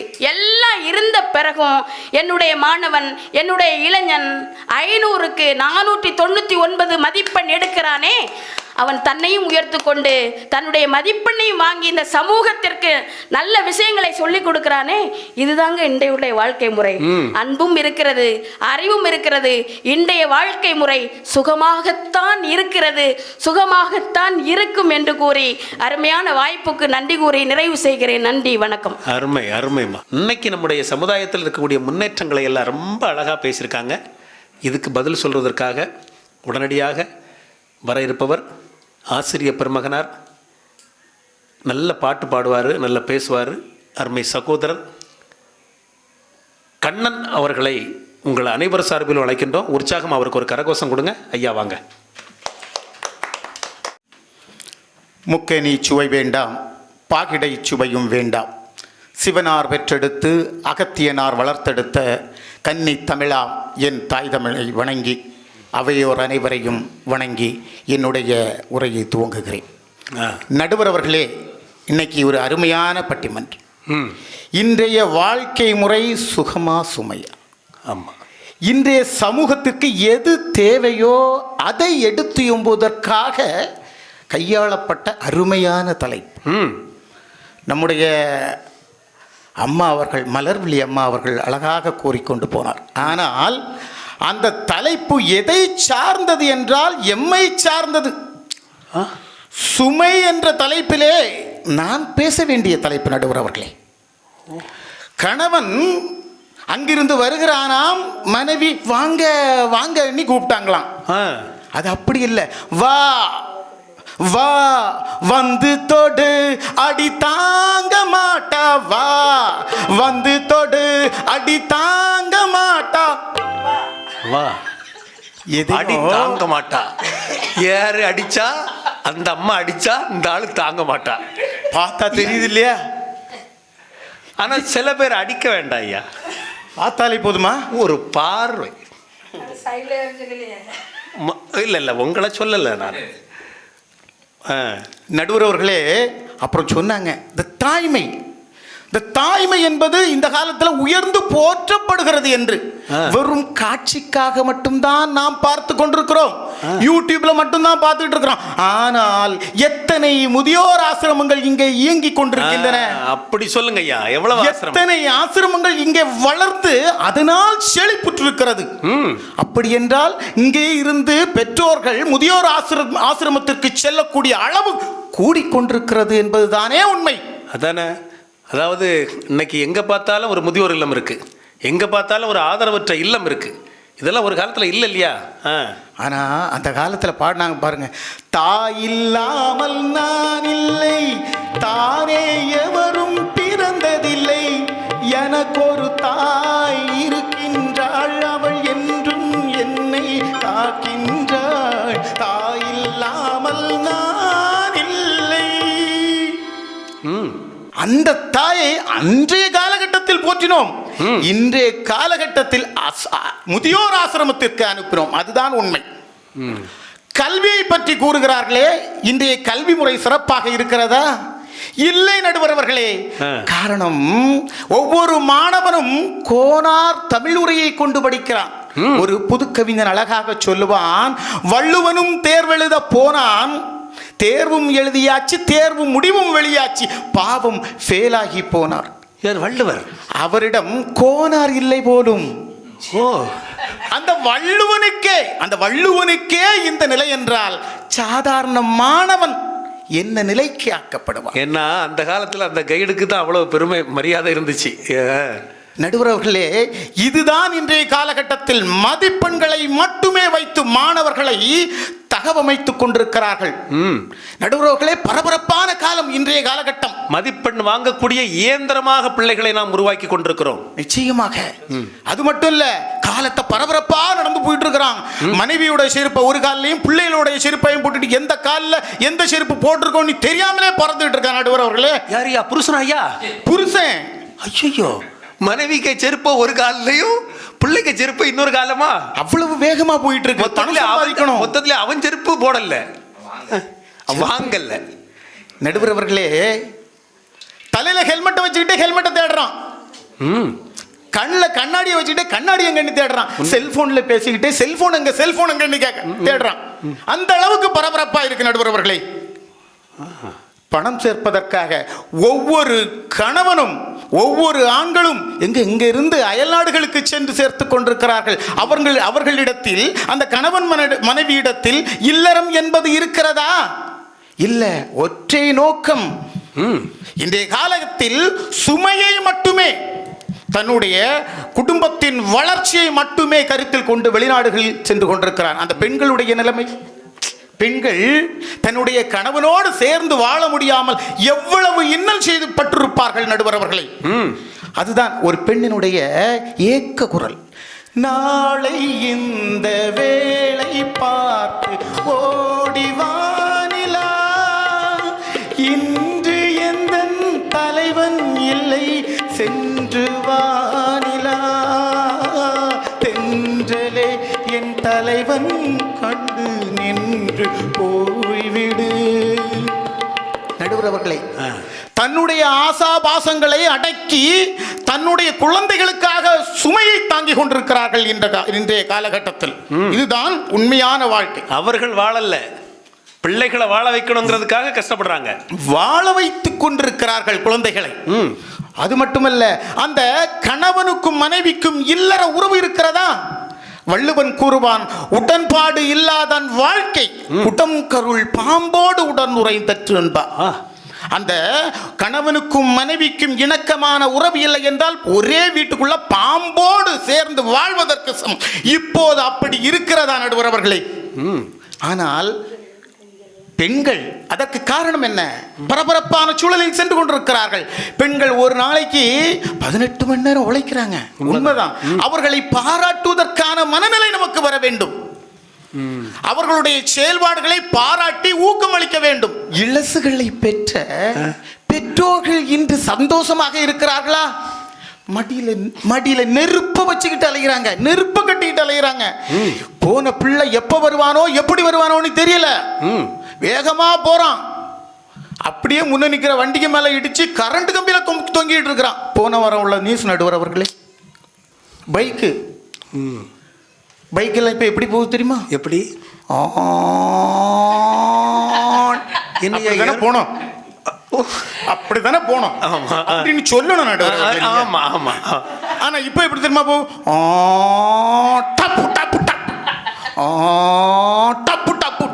வண்டியே அப்படித்தானையா இருக்கு. அவன் முதல் மாடியில இருந்து வண்டி ஓட்டுறான், அந்த பொண்ணு 3வது மாடியில இருக்கு. அவசரத்துக்கு பிரேக் போட்டா அந்த பொண்ணு பின்னாடி வர்ற டிப்பர் லாரியில வந்துகிட்டு இருக்கு. இப்படித்தான் இருக்கு நடுவர் அவர்களே. எந்த இப்போ உள்ள பைக்ல அக்கா தங்கச்சி எங்கேயோ கூட்டிட்டு போற மாதிரி இருக்கா? அக்கா தங்கச்சியா? இல்ல என்ன இல்லையே நடுவர் அவர்களே, இல்லறத்திற்கான வடிவமைக்கப்பட்டது. இல்லறமும் 15 வயசுல தொடங்கிருது. அப்படி அதற்காகவே வடிவமைக்கப்பட்ட பைக்கு. அது மட்டுமல்ல, இன்றைய காலகட்டத்தில் மாணவர்கள் ஒரு ஆசிரியரால வகுப்பறையை சரியாக கையாள முடியுதா? அந்த மாணவர்களை கையாள முடியுதா? ரொம்ப டெரரா இருக்கான் நடுவர் அவர்களே, ரொம்ப டெரரா இருக்கான், முடியல. ஒவ்வொரு மாணவர்களும் தன்னுடைய கையில் ஆயுதம் இல்லையோ தெரியல, ஆனா ஒவ்வொரு வார்த்தையிலும் ஆயுதத்தை வச்சுக்கிட்டு இருக்கிறான். சொல்றான் ஒரு பையன், யூடியூப்ல எல்லாம் பார்த்துருப்பீங்க. ஏறுனா ட்ரெயின், இறங்குனா ஜெயிலு, போட்டா பெயிலு. ரொம்ப சர்வசாதாரணமாயிற்று. வாத்திட்ட சொல்றான், ஏறுனா ரயிலு, இறங்குனா ஜெயிலு, போட்டா பெயிலு. பாரதி அந்த இலக்கண செங்கோல் யாப்பு சிம்மாசனம் இதை உடைத்து எறிந்தான். எதுக்கு தெரியுமா? அதாவது சங்க காலத்தில் இருக்கின்ற அந்த இலக்கியங்கள் பாமரனும் அறிந்து கொள்ள வேண்டும் என்பதற்காக உடைத்தறிந்து புது கவிதையை வடித்தான் பாரதி. ஆனா இவன் நேர அந்த மரபு கவிதைக்கே போயிட்டான். சொல்றான், பாத்தீங்களா, ரயிலு, ஜெயிலு, பெயிலு, எல்லாத்துலயும் ஒரே எழுத்து முடியும் போது வருதா இயைபு தொடை. இயைபு அந்த செய்யுளில் இருக்கின்ற மரபுத்தன்மையை சொல்றான். பாருங்க, அதனுடைய பாட்டினுடைய அர்த்தம் தெரியுமா? அவன் சொன்னதுல ஏறினா ரயிலு, இறங்குனா ஜெயிலு, போட்டா பெயில். இதுக்கு அர்த்தம் தெரியுமா நடுவர் அவர்களே? போட்டா பெயில். வாத்தி இதுக்கு மேல பேசினா சுருகிருவேன். ஓ, அவ்வளவுதான். இந்த முறைப்படி நடுவர் அவர்களை சென்று கொண்டிருக்கிறது. நான் லைன்ல ஒரு பாட்டை சொல்லிட்டு போன்னு சொன்னேன். அவன் சொல்றான், ಅನ್ನದ ಪಾದಯೇ ಅಪದಗೆ ಗೇನ ಅಪಾದಿಯ ಅಪದಗೆ ಕೇಕು ಅಪಾತಿತೋ ಅಪತಿತು ತು ತು அப்பாத்தையே. நடுவர் அவர்களே, அந்த பையன் அவன் வாழ்க்கையில ஒரு திருக்குறள் கூட சொல்லாத பையன். நீங்க இப்ப என்ன பண்ணீங்க? பாட்டு. அந்த பையன் பாடுற பாட்டை அப்படியே சொன்ன நடுவர் அவர்களே. பாட்டா இது? நடுவர் அவர்களே, அவன் வாழ்க்கையில இதை ஒரு திருக்குறளே படிக்காத பையன் 6 லைன்ல இந்த பாட்டை சொல்லியிருக்கிறான். அவனை பாராட்டுறதா கண்டிக்கிறதா என்னன்னே தெரியாது. இன்றைய காலகட்டத்தில் இப்படிப்பட்ட மாணவர்களையும் ஆசிரியர் சந்தித்து கொண்டிருக்கிறதான் இருக்கிறார்கள். நம்ம மாவட்டத்தில் ஒரு ஆசிரியரை, ஒரு பெண் ஆசிரியை சென்னையிலே அடிச்சிட்டான் தெரியுமா? போன வாரம் பேப்பர்ல பார்த்துருப்போம். ஓ, கன்னத்தில் அடிச்சிட்டார். 12ஆம் கிளாஸ் பையன் கன்னத்தில் அடிச்சிட்டான். எவ்வளவு பெரிய மாணவர்கள் எங்கே சென்று கொண்டிருக்கிறார்கள்? அவர்கள் கூறினார்களே, இன்றைய பாடத்திட்டமும் இன்றைய கல்வி முறையும் எங்கே போய் கொண்டிருக்கிறது? ஆகவே நடுவர் அவர்களே, இன்றைய காலகட்டம், இன்றைய வாழ்க்கை முறை ஒரு சுமையே என்று கூறி வாய்ப்பளித்த செல்வா ஸ்டுடியோ அவர்களுக்கும் நடுவ பெருமக்களுக்கும் பார்வையாளர்களுக்கும் அனைவரையும் வணங்கி நிறைவு செய்கிறேன். நன்றி, வணக்கம். உண்மையிலே ரொம்ப அழகா, ரொம்ப தெளிவாக இன்னொன்று அவருடைய வேதனைகளெல்லாம் சொன்னார். பேச முடியுதா ஐயா? காலேஜில் பேச முடியுதா? ஸ்கூலில் பேச முடியுதா? ஏதாவது பிள்ளைங்களுக்கு சொல்ல முடியுதா? மரியாதை இருக்கா? ஆசிரமங்கள் பெருகி போச்சு ஐயா அப்படின்னு ரொம்ப வேணாம். அன்னைக்கு உண்மை அதுதான். அன்னைக்கு ஒரு அம்மா சொல்லுது, மகனே, நடக்க ஆசைப்பட்டாய், நடைவண்டி வாங்கி கொடுத்தேன். படிக்க ஆசைப்பட்டாய், பள்ளிக்கு அனுப்பி வைத்தேன். பட்டம் பெற ஆசைப்பட்டாய், கல்லூரிக்கு அனுப்பி வைத்தேன். நீ விரும்பிய பெண்ணை மணமுடிக்க ஆசைப்பட்டாய், திருமணமும் செய்து வைத்தேன். இப்பொழுது கூட நீ விரும்பினாய் என்பதற்காக நாங்கள் முதியோர் இல்லத்தில் வாழுகிறோம். அந்த அம்மா என்ன வேதனைப்பட்டு இதை சொல்லியிருக்கோம் பாருங்களேன். எவ்வளவு கஷ்டம்.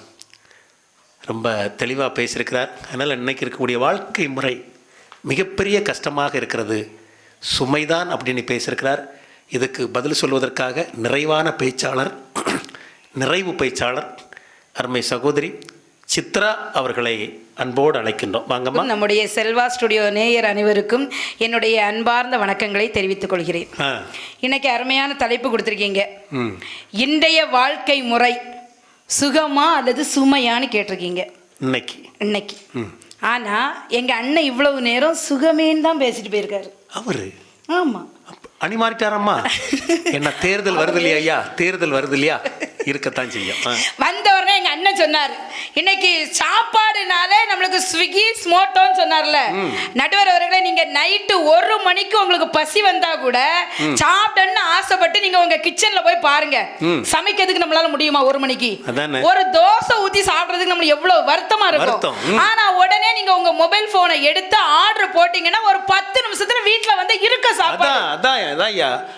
எத்தனை பேர்த்துக்கு நாங்க பசி ஆத்திட்டு இருக்கோம் தெரியுமா இந்த காலகட்டத்துல? இதுல என்ன உங்களுக்கு சுமையா இருக்குன்னு கேக்குறேன். ஆனா உங்களை வச்சே கண்டுபிடிச்சிடலாமா உங்க வீட்டுல சமையல் அறை இல்ல? நீ நடுவர் அவர்களே, என்ன வச்சுலாம் நீங்க அப்படி சொல்லக்கூடாது. என் வீட்டுக்கார்ட்ட கல்யாணம் முடிஞ்ச புதுசுல நான் கேட்டேன், அத்தா கல்யாணத்துக்கு முன்னாடி என்ன பார்த்ததும் நீங்க என்ன நினைச்சீங்கன்னு கேட்டேன். ஊரை விட்டுறே ஓடணும்னு நினைச்சிருப்பாரு. அப்படி சொல்லல அவரு. அப்புறம் அவர் என்ன சொன்னார் தெரியுமா? என்ன சொன்னார்? கல்யாணத்துக்கு முன்னாடி நான் உன்னை பார்த்ததும் நீ எனக்காக பிறந்தவன் நினைச்சேன் அப்படின்னு சொன்னார். யார் அவரு? ஆமா. அதே கேள்வி நீங்க இப்ப கேட்டீங்களாமா? கேட்டீங்க. இப்ப கேட்டேன். இப்ப நீங்க என்ன பார்த்த உடனே என்ன நினைக்கிறீங்க அப்படின்னு கேட்டேன். அவர் என்ன சொன்னார் தெரியுமா? இப்ப நான் என்ன நினைக்கிறேன் தெரியுமாடி, நான் உனக்காகவே பிறந்தவன் நினைக்கிறேன்னு சொன்னார். எந்த ஜோசியக்காரன் சொன்னானா? கேளுங்க, அவசரப்படக்கூடாது. நான் உடனே சந்தோஷத்துல துள்ளி குதிச்சுட்டேன். நடுவர் அவர்களே, எனக்காகவே பிறந்தீங்களா அப்படின்னு சந்தோஷப்பட்டேன். அவர் என்ன சொன்னார் தெரியுமா? எல்லா வீட்டு வேலையும் நான் அந்த நடி செய்யறப்ப நான் உனக்காக தானே பிறந்திருக்கேன் அப்படின்னாரு. சரிதான். ஏன் தெரியுமா? வாழ்க்கைங்கிறது கொஞ்சம் கொஞ்சல்களும் கொஞ்சம் கெஞ்சல்களும் நிறைந்ததுதான் வாழ்க்கை. நடுவர் அவர்களே, சில நேரங்கள்ல மிஞ்சல்களும் அதிகமாகிரும் இருக்கும். அதுக்காக அத சுமை சுமை சுமைன்னு நம்ம சொல்லிட்டு இருக்க கூடாது. சொல்லக்கூடாதுயா. ஏன் தெரியுமா?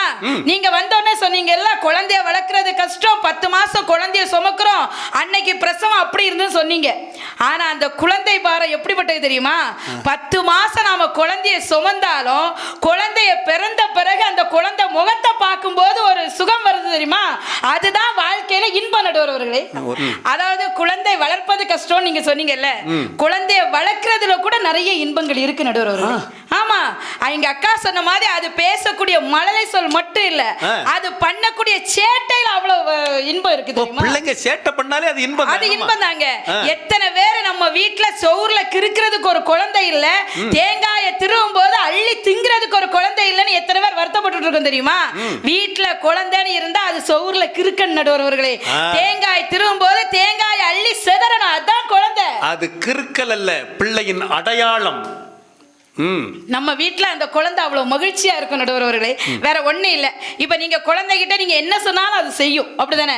இப்ப நீங்க படிக்கிறது கஷ்டம்னு சொன்னீங்கல்ல, படிக்கிறதெல்லாம் கஷ்டம் கிடையாது நடுவர்களே. இன்னைக்குள்ள குழந்தைங்க 5 வயசுல உள்ள பொண்ணு 1330 திருக்குறளையும் சொல்லி இன்னைக்கு உலக சாதனை புரிஞ்சிருக்கான்னா அதுதான் இன்னைக்குள்ள வாழ்க்கைங்க. 1330 பாடல், அது அத்தனையும் படிச்சதாக சொன்னாங்க. படிங்க, தப்பு இல்லை. ஒரு குறள் படியாவது நம்ம வாழணும், அதான் சிறப்பு. நடுவர் அவர்களே, அடுத்தால எங்க அண்ணன் சொன்னார், கல்யாண நீங்க தான் சொன்னீங்கன்னு நினைக்கிறேன், கல்யாண வீட்டுல பத்திரிகையில இப்ப QR கோடு போட்டிருக்காங்களாம். QR கோடு மொய்க்கா போட்டிருக்காங்க. QR கோடு கிடையாது. அப்படியா? மொய்க்கு கிடையாதுங்க. நீங்க தப்பா புரிஞ்சிருக்கீங்க. அந்த QR கோடு எதுக்கு போட்டிருக்கோம் தெரியுமா? நாங்க மண்டபத்தை ஏதாவது ஒரு ஊர்ல பிக்ஸ் பண்ணிருப்போம். எங்கேயோ தூரத்துல இருந்து வர்ற உங்களுக்கு அந்த மண்டபத்தோட வழி தெரியாது. அதனால அந்த QR கோடை நீங்க யூஸ் பண்ணீங்கன்னா அது கூகுள் மேப் வழியா உங்களை கொண்டு எங்க மண்டபத்துல விடும். இதுக்கு தான் QR கோடு நாங்க கொடுத்திருக்கோம் எங்க பத்திரிகையில. ஓ, அப்படியும் நீங்க மறந்து உங்க வீட்டுக்கு போயிடாதுங்க, மண்டபத்துல வந்து மொய் எழுதிட்டு போங்க. எப்படி? ஓ, லொகேஷன் அனுப்புறாங்க என்னமா? எஸ், லொகேஷன் அதுயா. இதெல்லாம் தெரியாம வந்து நின்னுக்கிட்டு நாங்க மொய்க்கு ஆசைப்பட்டாங்க, நாங்க பத்திரிகை வைக்கிறோம். எப்படியாவது வசூல் பண்ணிடணும் நடுவர்களே. ஆனா நீங்க எங்க இளைஞர்களை பத்தி சொன்னீங்கல்ல, உண்மையிலே இன்னைக்குள்ள இளைஞர்கள் மனசெல்லாம் அப்படி ஒரு பரந்த மனசுங்க. எங்க இளைஞர்கள்லாம் இட்லி மாதிரி கிடையாது, தோசை மாதிரி. ஆமா, ஏன் இட்லிக்கும் தோசைக்கும் சொன்ன தெரியுமா? ஒரு கரண்டி மாவுல தான் நம்ம இட்லி ஊத்துறோம். அந்த இட்லியோட விலை என்னது? ஒரு கரண்டி மாவு. நீங்க வீட்லயாமா? ஹோட்டல்லையோ வீட்லயோ, ஹோட்டல்ல எடுத்துக்கோங்க. வீட்டுல விலை கொடுக்க மாட்டோம்ல, ஹோட்டல்ல ஒரு கரண்டில தான் மாவு இட்லி, இந்த ஒரு கரண்டி மாவுல தான் நம்ம இட்லி விடுறோம். அந்த இட்லியோட விலை எவ்வளவு? 10 ரூபா. 10 ரூபா. அதே ஒரு கரண்டி மாவுல தான் தோசையை ஊத்துறோம். ஆனா அந்த தோசைக்கு விலை எவ்வளவு? 40 ரூபா. ஸ்பெஷல் தோசை 40 ரூபாயும் இருக்கு, 60 ரூபாயும் இருக்கு. ஆனா இட்லி ஹோட்டலை பொறுத்தது. ஆனா எப்பவுமே இட்லியை விட தோசையின் விலை மதிப்பு அதிகம். ஏன் தெரியுமா? இட்லி வந்து தன்னலம் உள்ளது, சுருங்கிரும். ஆனா தோசை என்பது பறந்து விரிஞ்ச மனசு உள்ளது. அதுதான் இன்னைக்குள்ள இளைஞர்கள் நடுவர்களே. எல்லாமே நீங்க உங்களை மாதிரியே சொல்றீங்க. அந்த ஹோட்டல் நடத்திக்கிட்டு இருந்த அந்த பாரம்பரியம் அப்படியே வருது பத்தியில. அந்த கடை இப்பவும் நடக்குதாமா? அது ஹோட்டல் நடந்துட்டு தான் இருக்கு. நீங்க சாப்பிட போகாத வரைக்கும் ஹோட்டல் இருக்கும். ஏன் தோசையும் எங்க இளைஞர்களும் ஒண்ணுன்னு சொன்ன தெரியுமா? இன்னைக்குள்ள இளைஞர்களுக்கு தன்னலத்தை விட பொதுநலம் அதிகம் நடுவர்களே. அப்படி சொல்லுங்க. அதாவது வெளியே நாங்க தெருவுல இருக்கக்கூடிய முதியோர்களை கூட அவங்க அந்த இடத்திலே பராமரிக்கிறாங்க. சேவ் பண்ண மனநலம் சரியில்லாத முதியோர்களை எல்லாம் பராமரிச்சு அவங்களுக்கு சேவ் பண்ணி அவங்களை குளிப்பாட்டி அவங்களுக்கு புது ஆடைகளை அணிந்து அவங்களையே நாங்க ஒரு ஆசிரமத்துல கொண்டு விட்டு பராமரிக்கிறோம்னா அதுதான் இன்னைக்குள்ள பொதுநலம் நடுவர்களே. அப்படி சொல்லுங்கம்மா. ஏதோ எங்கேயோ ஒரு மூலையில் நடக்கிறதெல்லாம் சொல்லக்கூடாதுங்க. இன்னைக்குள்ள எங்க இளைஞர்களுடைய தத்துவம் என்ன தெரியுமா? நாங்கள் போதைக்கு அடிமை கிடையாது, என்னுடைய சீதைக்கு தான் அடிமை என்று நாங்கள் வாழ்ந்து கொண்டிருக்கிறோம். சும்மா ஏதாவது சொல்லக்கூடாது. சீதை எஸ், இது அவங்க வீட்டுக்காரர் சொன்னது. நீங்க இப்படியே ஓட்டிடலாமா? ஒரு பார்வையற்ற பெண் குழந்தை, அவ வந்து மகளிர் பிரிவில் வேர்ல்டு கப் வாங்கியிருக்கா. அந்த பொண்ணோட பெயர் வந்து கருணாகுமாரி. சரியா? அந்த பொண்ணோட அப்பா கிட்ட வந்து பத்திரிகையாளர்கள் பேட்டி கேட்டாங்க. அந்த அப்பா என்ன சொன்னார் தெரியுமா? என் குழந்தை பிறக்கும் போதே அவளுக்கு பார்வை கிடையாது. ஐயோ, அந்த குழந்தை இறந்துட்டா ரொம்ப நல்லதுன்னு நினைச்சு நான் வருத்தப்பட்டுட்டு இருந்தேன். ஆனா இன்னைக்கு என் பிள்ளை இருக்கிறதே எனக்கு சந்தோஷம் சொல்லி எனக்கு பேர் வாங்கி தந்திருக்கான்னு ஒரு அப்பா பெருமைப்படுறாருன்னா அதுதான் இன்னைக்குள்ள வாழ்க்கை முறைங்க. என்ன நீங்க பொது இளைஞர்கள்ட்ட என்ன தப்பா கண்டுட்டீங்க? சாதிச்சுக்கிட்டே இருக்க நடுவர்களே. நாங்க அன்னைக்கு நீங்க மாட்டு வண்டியில போயிட்டு இருந்தீங்க, இன்னைக்கு நாங்க பிளைட்ல போறதே சர்வசாதாரணமா போயிட்டு வரோங்க. இன்னும் கொஞ்ச நாள்ல நாங்க ராக்கெட்ல போயிட்டு வருவோம், தெரியுமா? ராக்கெட்ல போவாங்க ஐயா, அடுப்பங்கரைக்கு. அதுவும் இல்லாம இன்னைக்கு மருத்துவத்துறை எடுத்துக்கோங்க. அன்னைக்கு ஒருத்தனுக்கு ஹார்ட் அட்டாக் வந்துச்சுன்னு வைங்களா, பேயடிச்சு செத்து போனான்னு சொன்னது அந்த காலம். ஆனா இன்னைக்கு இது இந்த பேயடிச்சு சாகலடா இவன், இதுதான் இதய அடைப்பு, இதுதான் மாரடைப்புன்னு சொல்லி கண்டுபிடிச்சதுதான் இன்னைக்குள்ள கால நடுவர்களே. அன்னைக்கு ஒருத்தன் இறந்து போனா அவனுடைய உடலை புதைத்தது அன்னைக்கு அந்த காலம். ஆனா இன்னைக்கு ஒருத்தன் இறந்து போனானா அவனுடைய உடலில் இருக்கக்கூடிய பாகங்களை எடுத்து பல உயிர்களை வாழ வைத்ததுதான் இன்னைக்குள்ள வாழ்க்கை முறை நடுவர்களே. என்னையா எவ்வளவு பெரிய சாதனைகள், எவ்வளவு இது நடக்கு.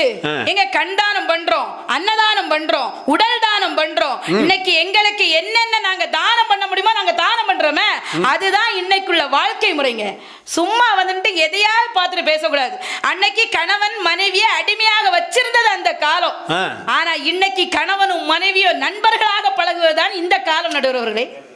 நண்பர்களாக பண்ற வரைக்கும் பழகிறது வரைக்கும் உயிரோடு இருப்பான், இல்லனா இல்லன்னா நல்லா இருப்பாங்க, ரொம்ப நல்லா இருப்பாங்க. அப்படியெல்லாம் கிடையாது. ஆனா அன்னைக்குள்ள காலத்துல நிலாவை காட்டி சோறு ஊட்டினது அந்த காலம். இன்னைக்குள்ள காலகட்டம் நிலாவில் கால் பதித்ததுதான் இந்த காலம் நடுவர்களே. அதாவது என்னைக்குமே இன்னைக்குள்ள காலத்துல எந்த ஒரு துன்பங்களும் கிடையாது.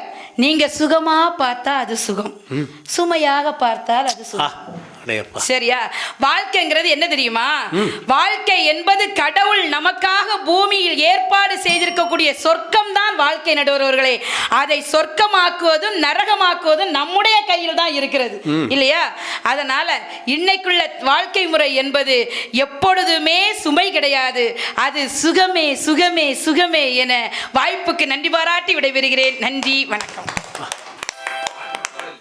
ரொம்ப நல்லா பேசி நிறைவு செய்திருக்காங்க. அவங்களுடைய சொந்த வாழ்க்கையும் பற்றி ரொம்ப நல்லா பேசியிருக்காங்க. நல்ல 4 பெருமக்களும் நிறைவாக பேசி அமர்ந்திருக்கிறார்கள்.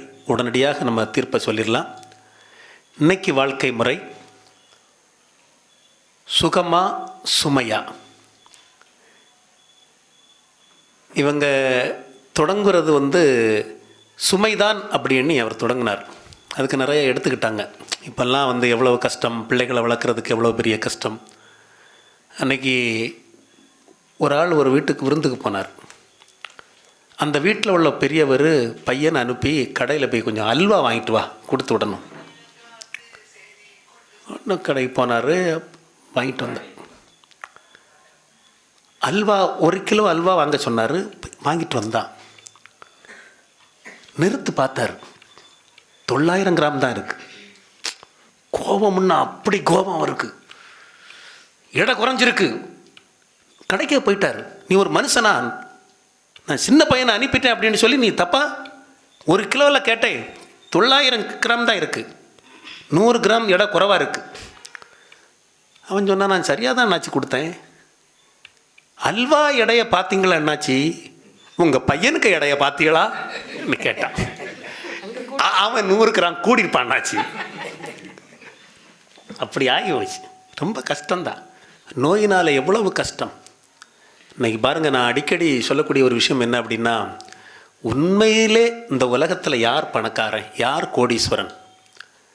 100 ஏக்கர் நிலம் வச்சுருக்கிறவன் கோடீஸ்வரனா, பணக்காரனா? இல்லைங்க.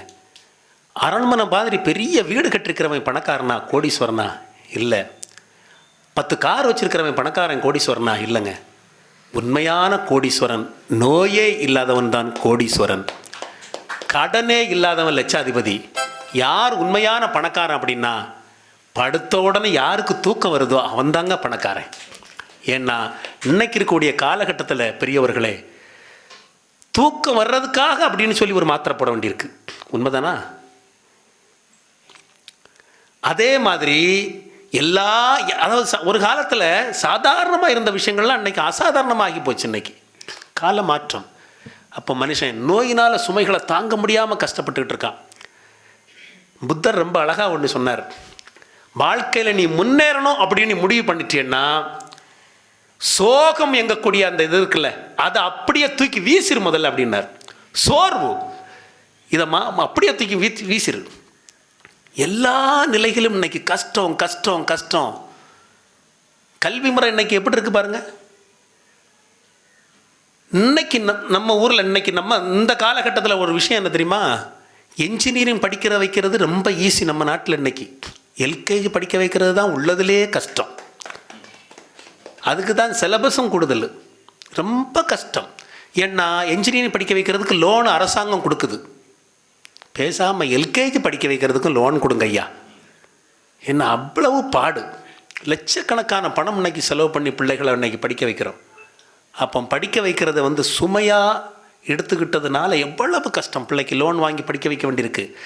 அதாவது ஒரு விஷயம் என்ன தெரியுமா, பெற்றவங்க இன்னைக்கு எந்த சந்தோஷத்தையும் அனுபவிக்காமல் இளமையிலே அவங்க சந்தோஷத்தை எல்லாம் விட்டு கொடுத்து பிள்ளைகளுடைய சந்தோஷத்திற்காக அவங்க சுகத்தை இழந்து கொண்டிருக்கிறார்கள். இதுதான் இன்னைக்கு உண்மை. எவ்வளோ பெரிய சுமை நினச்சி பாருங்க. இறக்கி வைக்க முடியுமா இதை? பிள்ளை நம்ம சொல்கிற மாதிரி கேட்குமா? கேட்டு வளர்றானா? இன்னைக்கு நம்ம ஒன்று சொன்னால் அவன் 9 சொல்கிறதுக்கு ரெடியாக இருக்கான். இன்னொரு தகவல் இப்போ தெரிஞ்சுக்குங்க, எதை பிள்ளைங்கள்ட்ட நாம் கேட்டாலும் அவன் அதை அப்படியே சமாளிக்கிறது மாதிரி பிள்ளைங்க உருவாகி கொண்டிருக்கிறார்கள். இப்போ இந்த தலைமுறை எல்லா விஷயத்துலையும் எதையுமே அவன் அதாவது நம்ம சில விஷயங்கள் ரொம்ப முக்கியமான விஷயம் அப்படின்னு நம்ம சொல்லியிருப்போம், அதை அவன் ஈஸியாக எடுத்துடுறான். உறவுகள் அன்னைக்கு கடுமையான விரிசல். என்ன ஆகி போச்சு அப்படின்னா, நோய்கள் அதிகப்பட்டதுனால மனிதன் ஒரு காலத்தில் எப்படி இருந்தோம் தெரியுமா, நம்ம சாப்பிட்டோம் இல்லையா, அதே அந்த நோயை தீர்க்கக்கூடிய மருந்தாக இருந்தது. இன்னைக்கு மருந்து தான் இன்னைக்கு உணவாக இருக்கு. உணவே தானே மருந்தாக இருந்துச்சு, இன்னைக்கு மருந்தே உணவாக மாறிற்று.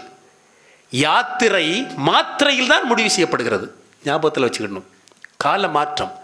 சாப்பிடக்கூடிய உணவில் இன்னைக்கு மிகப்பெரிய ஒரு சுமையை நம்ம இன்னைக்கு ஏற்படுத்திக்கிட்டு இருக்கோம் ஒவ்வொரு நாளும். இன்னும் ஒரு 5 வருஷம் கழிச்சு நீங்கள் பாருங்க, சமயக்கட்டே இருக்காது வீடுகளில். சமயக்கட்டு இருக்கிற வீடுகளுக்கு பொம்பளை பிள்ளைங்க வாக்கப்பட்டு போகாது. போனாலும் சமைக்காது, சமைச்சாலும் திங்க ஆகாது. சரியா? அப்படியே தின்னுருவாங்க. அழகா சொல்லுவாங்க. ஒரு காலத்தில் சமைச்சி ஐயா, எங்கள் ஐயா பேராசிரியர் ஞானசம்பந்தன் ஐயா சொல்லுவார், சமைச்சி தட்டில் போட்டோம், இப்போ நெட்டில் போடுறோம். எப்படி அது சுவையாக இருக்குமா? அப்போ மனுஷன் சுவையெல்லாம் மறந்துட்டோம் இன்னைக்கு. எல்லா நிலைகளிலும் பாருங்களேன், உணவாக இருக்கட்டு, உடுக்கக்கூடிய உடையாக இருக்கட்டு.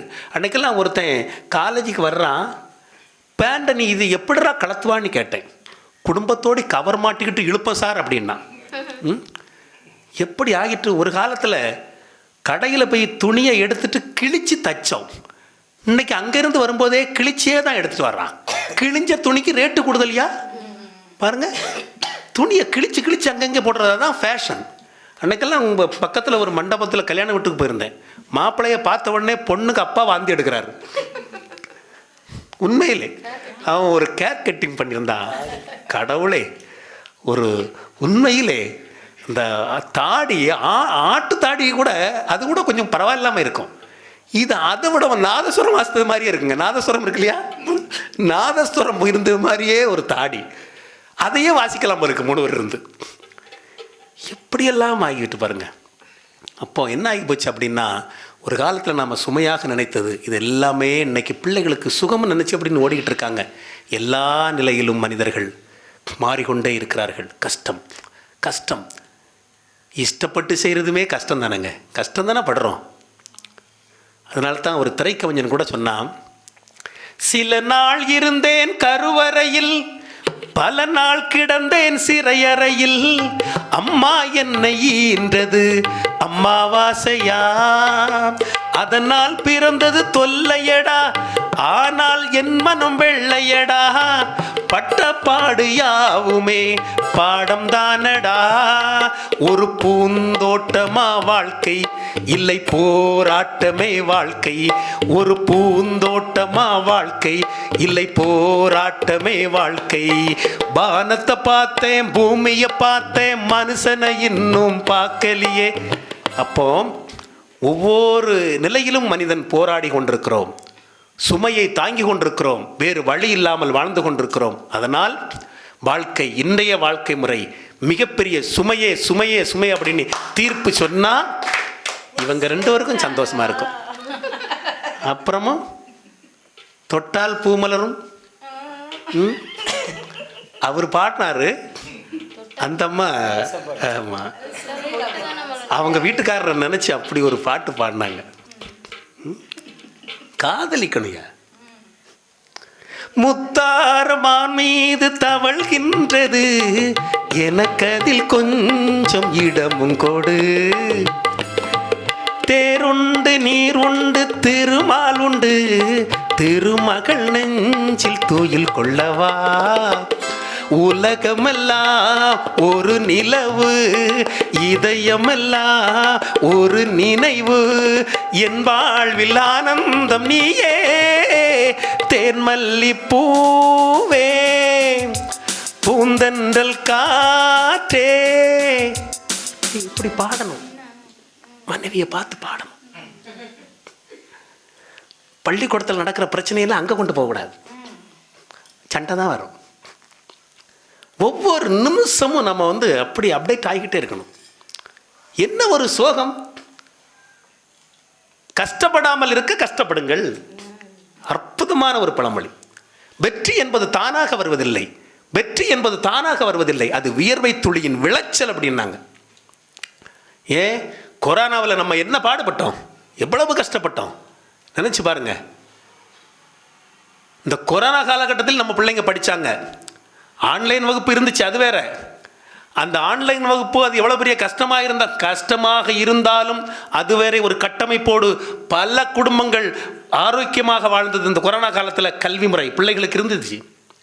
ஏன் அன்னைக்கு பழைய கவிஞன் கூட சொன்னானே, வானில் நீந்தும் நிலவில் நாளை பள்ளிக்கூடம் நடக்கும், பள்ளிக்கூடம் நடக்கும், காற்றில் ஏறி பயணம் செய்ய பாதை அங்கு இருக்கும், பாதை அங்கு இருக்கும், எங்கும் வாழும் மழலை செல்வம் ஒன்றாய் சேர்ந்து படிக்கும், இல்லை ஜாதி மதமும் இல்லை என்றே பாடி சிரிக்கும். சிக்குமங்கு சிக்குமங்கு செக்க பாப்பா, சிக்குமங்கு சிக்குமங்கு செக்க பாப்பா, சிரித்து வாழ வேண்டும் பிறர் சிரிக்க வாழ்ந்திடாதே, உழைத்து வாழ வேண்டும் பிறர் உழைப்பில் வாழ்ந்திடாதே. என்ன அழகு கல்வி முறை இன்னைக்கு! எப்படி தெரியுமா, சமீபத்தில் ஒரு செய்தி படித்தேன். 13 வயது பையன், 13 தான் வயசு அவனுக்கு, ஆனால் இப்போ முனைவர் பட்ட ஆராய்ச்சிக்கு தயாராகிட்டு இருக்கான். ஞாபகத்தில் வச்சுக்கோங்க, அவனுடைய மூளை எந்த அளவுக்கு மெருகேறி இருக்கிறதுன்னு பார்த்துக்குங்க. ராமநாதபுரம் மாவட்டத்தில் மக்முத் அப்படின்னு ஒரு பையன், வயது 14, அவன் படித்த மொழிகளும் 14. எவ்வளவு 10ஆம் வகுப்பு படிக்கிற பையன், அவங்க அப்பா பன்மொழி வித்தகர், பையன் 14 மொழிகள் அவனுக்கு தெரியும். அவனுடைய ஐக்கு பவர் சொல்கிற இல்லையா, அது எவ்வளவு தெரியுமா, 5 நாளையில் வெறும் 5 நாளையில் ஒரு மொழியை படிச்சிருவான். 3.5 லட்சம் வார்த்தைகள் அவனுடைய மூளையில் பதிவாகி இருக்கக்கூடிய அளவுக்கு ஒரு பிள்ளை இன்னைக்கு வளர்றான். அப்படின்னா கல்வியில் நம்ம பிள்ளை பெரிய அளவில் போயிட்டு. அது நமக்கு அவங்க சொன்னாங்கல்ல, ஒரு காலத்தில் ஒன்றும் இல்லைங்க, 500 மதிப்பெண்ணுக்கு 175 மதிப்பு 180 மதிப்பெண் எடுத்து பாஸ் ஆகினாலே அவனை ஊர் முழுக்க கொண்டாடுவாங்க. பார்த்துருக்கீங்க இல்லையா, செண்டை மேளம் போட்டு மாலை கழுத்தில் மாலெல்லாம் போட்டு அப்படி கொண்டாட்டம் பயங்கரமாக இருக்கும். இன்னைக்கு அப்படி இல்லை. 500க்கு 499 மதிப்பெண்களை தாண்டி எடுக்கக்கூடிய லெவலுக்கு இன்னைக்கு இருக்கு. ஏன் 600க்கு 599 மதிப்பெண் எடுத்து இன்னைக்கு பிள்ளை, ஐயா நான் 50 பிள்ளைங்க எடுக்குது இன்னைக்கு, 600க்கு 600 எடுக்குது. எவ்வளவு பெரிய மாற்றம், எவ்வளவு பெரிய மாற்றம் மட்டும் இல்லைங்க, எவ்வளவு சந்தோஷமா இருக்கும். சொல்லி கொடுத்த வாத்தியாருக்கு இதை விடவும் பெரிய என்ன சந்தோஷம் என்னங்க வேணும் சொல்லுங்க பாப்போம். வாத்தியாருக்கு எவ்வளவு பெரிய மாற்றம். குருவுக்கு மரியாதை இல்லை அப்படின்னு சொல்கிறோம் இல்லையா, மரியாதை இருக்குது சில இடங்களில். பல இடங்களில் நமக்கு சில குறைபாடுகள் இருக்குங்க, குறைபாடுகள் இல்லாத வாழ்க்கையெல்லாம் இல்லை, இருக்குது. ஆனாலும் அதையும் தாண்டி சாதிக்கக்கூடிய காலகட்டத்தில் பிள்ளைங்க சாதிச்சுக்கிட்டு இருக்காங்க. ஒரு விஷயம் தெரிஞ்சுக்கங்க, ஒரு காலத்தில் அமெரிக்காவில் ஒரு அம்மா ஒரு பிள்ளைக்கு எப்படி சாப்பாடு ஊட்டுவா அப்படின்னா, ஒழுங்காக சாப்பிடு, இல்லைன்னா அந்த உலகத்தில் வறுமை தேசம் இந்தியா அப்படின்னு ஒரு நாடு இருக்குது, அங்கேருந்து ஒரு பிள்ளை உன் சாப்பாடை கொண்டு போயிடும். இன்னைக்கு எப்படி தெரியுமா பிள்ளைங்களை வளர்க்குறாங்க? ஒழுங்கா படி, இல்லைன்னா அந்த உலகத்தில் அறிவாளிகள் தேசம் பாரத தேசம் இந்தியா அப்படின்னு ஒரு நாடு இருக்குது, அந்த நாட்டில் இருந்து ஒரு பிள்ளை உன் வேலையை தட்டி கொண்டு போயிடும். அப்படி வளர்க்குறாங்க பிள்ளைங்களை. காரணம் என்ன தெரியுமா? பையன் அன்னைக்கு சின்ன வயதில் உள்ள பையன்லாம் எவ்வளவு ப்ராஜெக்ட் அப்படின்னு சொல்லி சின்ன எவ்வளோ பெரிய கண்டுபிடிப்புகள். 9 கோள்கள் சுத்துதல் அப்படின்னு சொல்கிறோம் இல்லையா, பல கோள்களை புதுசாக கண்டுபிடிச்சிட்டு இருக்காங்க நம்ம ஆட்கள் விஞ்ஞானிகள். அதில் நம்ம பிள்ளைங்க ஒன்றை கண்டுபிடிச்சான். அதுக்கு அமெரிக்கா நாட்டுக்காரங்க என்ன பேர் வச்சாங்க தெரியுமா? அப்துல் கலாம் அப்படின்னு பேர் வச்சாங்க. அதான் சிறப்பு. கோடிகளில் வாழ்வதை விடவும் பிள்ளைகள் கோள்களில் இன்னைக்கு வாழ்ந்து கொண்டிருக்கிறார்கள். மாற்றங்கள், கல்வி முறையில் பெரிய மாற்றம், இவை அத்தனையும் நமக்கு சந்தோஷம் தானே. பிள்ளை மேடையில் ஏறி ஒரு பரிசு வாங்கினா எவ்வளோ பெரிய ஒரு சந்தோஷம். அதே மாதிரி பாருங்களேன், இன்னைக்கு அதாவது ஒரு காலத்தில் நோய்கள் எல்லாம் இருக்குங்க, மருந்து இல்லை, அப்படிதானா? இன்னைக்கு அப்படி இருக்கா? எல்லா நோய்க்கும் மருந்து, நோயே வராமல் இருக்கிறதுக்கும் மாத்திரை இருக்கு. இப்போ கொடுத்தா போதும். எவ்வளவு மாற்றம், எல்லா நிலையிலும் எல்லா துறையிலும் மிகப்பெரிய ஒரு மாற்றம். கொஞ்ச நாளைக்கு முன்ன நான் இந்த கொரோனா நேரத்தில் மனிதாபிமான மனசாட்சியெல்லாம் நம்ம சொல்கிறோமே, ஹோட்டலே கிடையாது, அப்புறமா ஹோட்டல் திறக்கலாம் அப்படின்னாங்க. ஒரு பையன், சின்ன பையன் ரோட்டில் சுற்றிட்டே வர்றான். சாப்பிட்டு எத்தனை நாள் ஆச்சுன்னு தெரியல. ஒரு பெரிய ஹோட்டலுக்குள்ளே ஒரு இளைஞன் போனான். கண்ணாடி வழியாக வெளியில் பார்த்தால இந்த பையனை பார்த்துட்டான். அந்த பையன் என்ன பண்ணான் தெரியுமா? அந்த இளைஞன் வெளியில் போய் 10 20 கொடுத்துட்டு, இல்லைன்னா ஒரு பிஸ்கட் பாக்கெட்டை வாங்கி கொடுத்துட்டு போகலைங்க. அவன் என்ன பண்ணான் தெரியுமா? அந்த பையனை, சின்ன பையன், அவனை அப்படியே இதே ஹோட்டலுக்கு கூப்பிட்டு வந்துட்டாங்க. கூட்டிகிட்டு வந்தவன் சமமாக உட்கார வச்சு அவனுக்கு சாப்பாடு வாங்கி கொடுத்து, என்னென்ன விருப்பமோ அதை அவ்வளோ வாங்கி கொடுத்துட்டு போயிட்டான். பையனும் சாப்பிட்டுட்டான். கடைக்காரர் ஒரு பில்லை கொண்டு கொடுத்தாருங்க. அந்த பில்லில் என்ன தெரியுமா எழுதியிருந்தது? அன்புக்கு எங்களால் விலை வைக்க முடியாது அப்படின்னு எழுதியிருந்துங்க. இருக்கு மனசாட்சி, மனிதாபிமானம் ஒன்றும் அப்படி ஒன்றும் சாகலைங்க, இருக்கு.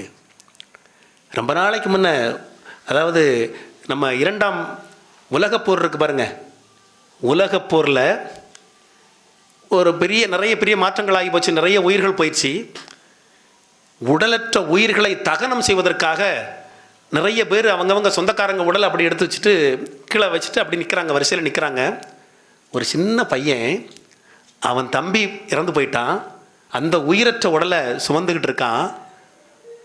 எல்லாரும் சொல்கிறாங்க, பக்கத்தில் இருந்து ஒருத்தர் சொல்கிறாரு, தம்பி கீழே வச்சிருப்பா, ஏன் நீ இப்படி சுமையை தாங்கிக்கிட்டு இருக்க? ஏன்? அவன் சொன்னான், அது சுமை இல்லை, என் தம்பி அவன், அது உயிரற்ற உடல் அப்படின்னு நீங்கள் நினைக்காதுங்க, ஏன் உயிர் அது அப்படின்னா. சுகமான சுமைகள் ஞாபகத்தில் வச்சுக்கோங்க பெரியவர்களே. ஒரு பொருளை நம்ம தோளில் தூக்கி வைக்கிறோன்னு வச்சுக்கோங்க, அது நமக்கு சுமை. அதே எடை கொண்ட நம்முடைய பிள்ளையை தூக்கி தோளில் வைக்கிறோன்னு வச்சுக்கோங்க, அது நமக்கு சுகம். எடை ஒன்று தான், பொருள் வேறு வேறு, ஆனால் அது பொருளை பொறுத்து இருக்கிறது. இப்போ இதை கூட நம்ம ஒன்றும் இல்லைங்க. ஒரு பாப்பாவை பாருங்களேன், ஒரு பாப்பாட்ட தாத்தா சொன்னார், நீ என் தோளில் வாப்பா, நான் பேக்கு கையில் வச்சுருக்கிறா, பள்ளிக்கூட பேக்கு, நான் கையில் வச்சுக்கிட்றாப்பா. வேணாம். லஞ்ச் பேக்கை என்கிட்ட கொடுப்பா. வேணாம் தாத்தா, நான் வச்சுக்கிட்றேன். நான் என்ன தான் பண்ணணும் அப்படி தாத்தா கேட்குறாரு. உடனே பிள்ளை சொல்லிச்சு, 2 பேக்கையும் நான் வச்சுக்கிட்றேன், என்னத்துக்கு உன் தோளில் தூக்கி நீ வச்சுக்க தாத்தா அப்படிங்குது. இவை அத்தனையும் பெரியவர்களே, நண்பர்களே, சுகமான சுமைகள். அதற்காக நாம் எல்லாமே எதிர்மறையாக நம்ம பேசிட்டு போயிட்டோன்னு வச்சுங்களேன், இன்பத்தை எல்லாம் இழந்துருவாங்க. நாம் வாழ பிறந்திருக்கோங்க. இந்த உலகத்தில் சாதிக்க வேண்டியது இன்னும் நிறைய இருக்கிறது. ஒவ்வொரு நிமிடமும் நாம் வாழ கற்றுக்கொள்ள வேண்டும். நமக்கு நிறைய கடவுள் கொடுத்துருக்கிறார். எல்லா நிலையிலையும் எதிர்மறை கருத்துக்கு மட்டும் விலை போய்விடக்கூடாது. நேர்மறை கருத்துக்களை மட்டுமே நம்முடைய வாழ்க்கையிலே சிந்திச்சு கொண்டே இருந்தோம் அப்படின்னு சொன்னால், சுற்றுமுறை பூமி சுடுமுறை நெருப்பு அப்படின்னு சொன்னது மாதிரி, இந்த உலகத்தில் பிறந்தவன் வாழ்க்கை முழுவதும் கஷ்டப்பட்டு வாழ்க்கையை நிறைவு செய்தவங்க யாரும் கிடையாது. வாழ்க்கை முழுவதும் சந்தோஷத்தை மட்டுமே அனுபவித்தவர்களும் இந்த உலகத்தில் யாருமே கிடையாது. கொஞ்ச நாள் அப்படி இருக்கும், கொஞ்ச நாள் இப்படி இருக்கும். ரெண்டையும் துன்பத்தில் துவளாமலும் இன்பத்தில் மயங்காமலும் நம்முடைய வாழ்க்கையை மாற்றிக்கொண்டால் ஒவ்வொரு நிமிடமும் ஒவ்வொரு நிகழ்வுகளும் நமக்கு இன்பமயமான இந்த உலகம். அதனால தான் மகாகவி பாரதி சொன்னார், எத்தனை கோடி இன்பம் வைத்தா எங்கள் இறைவா அப்படின்னு சொன்னார்.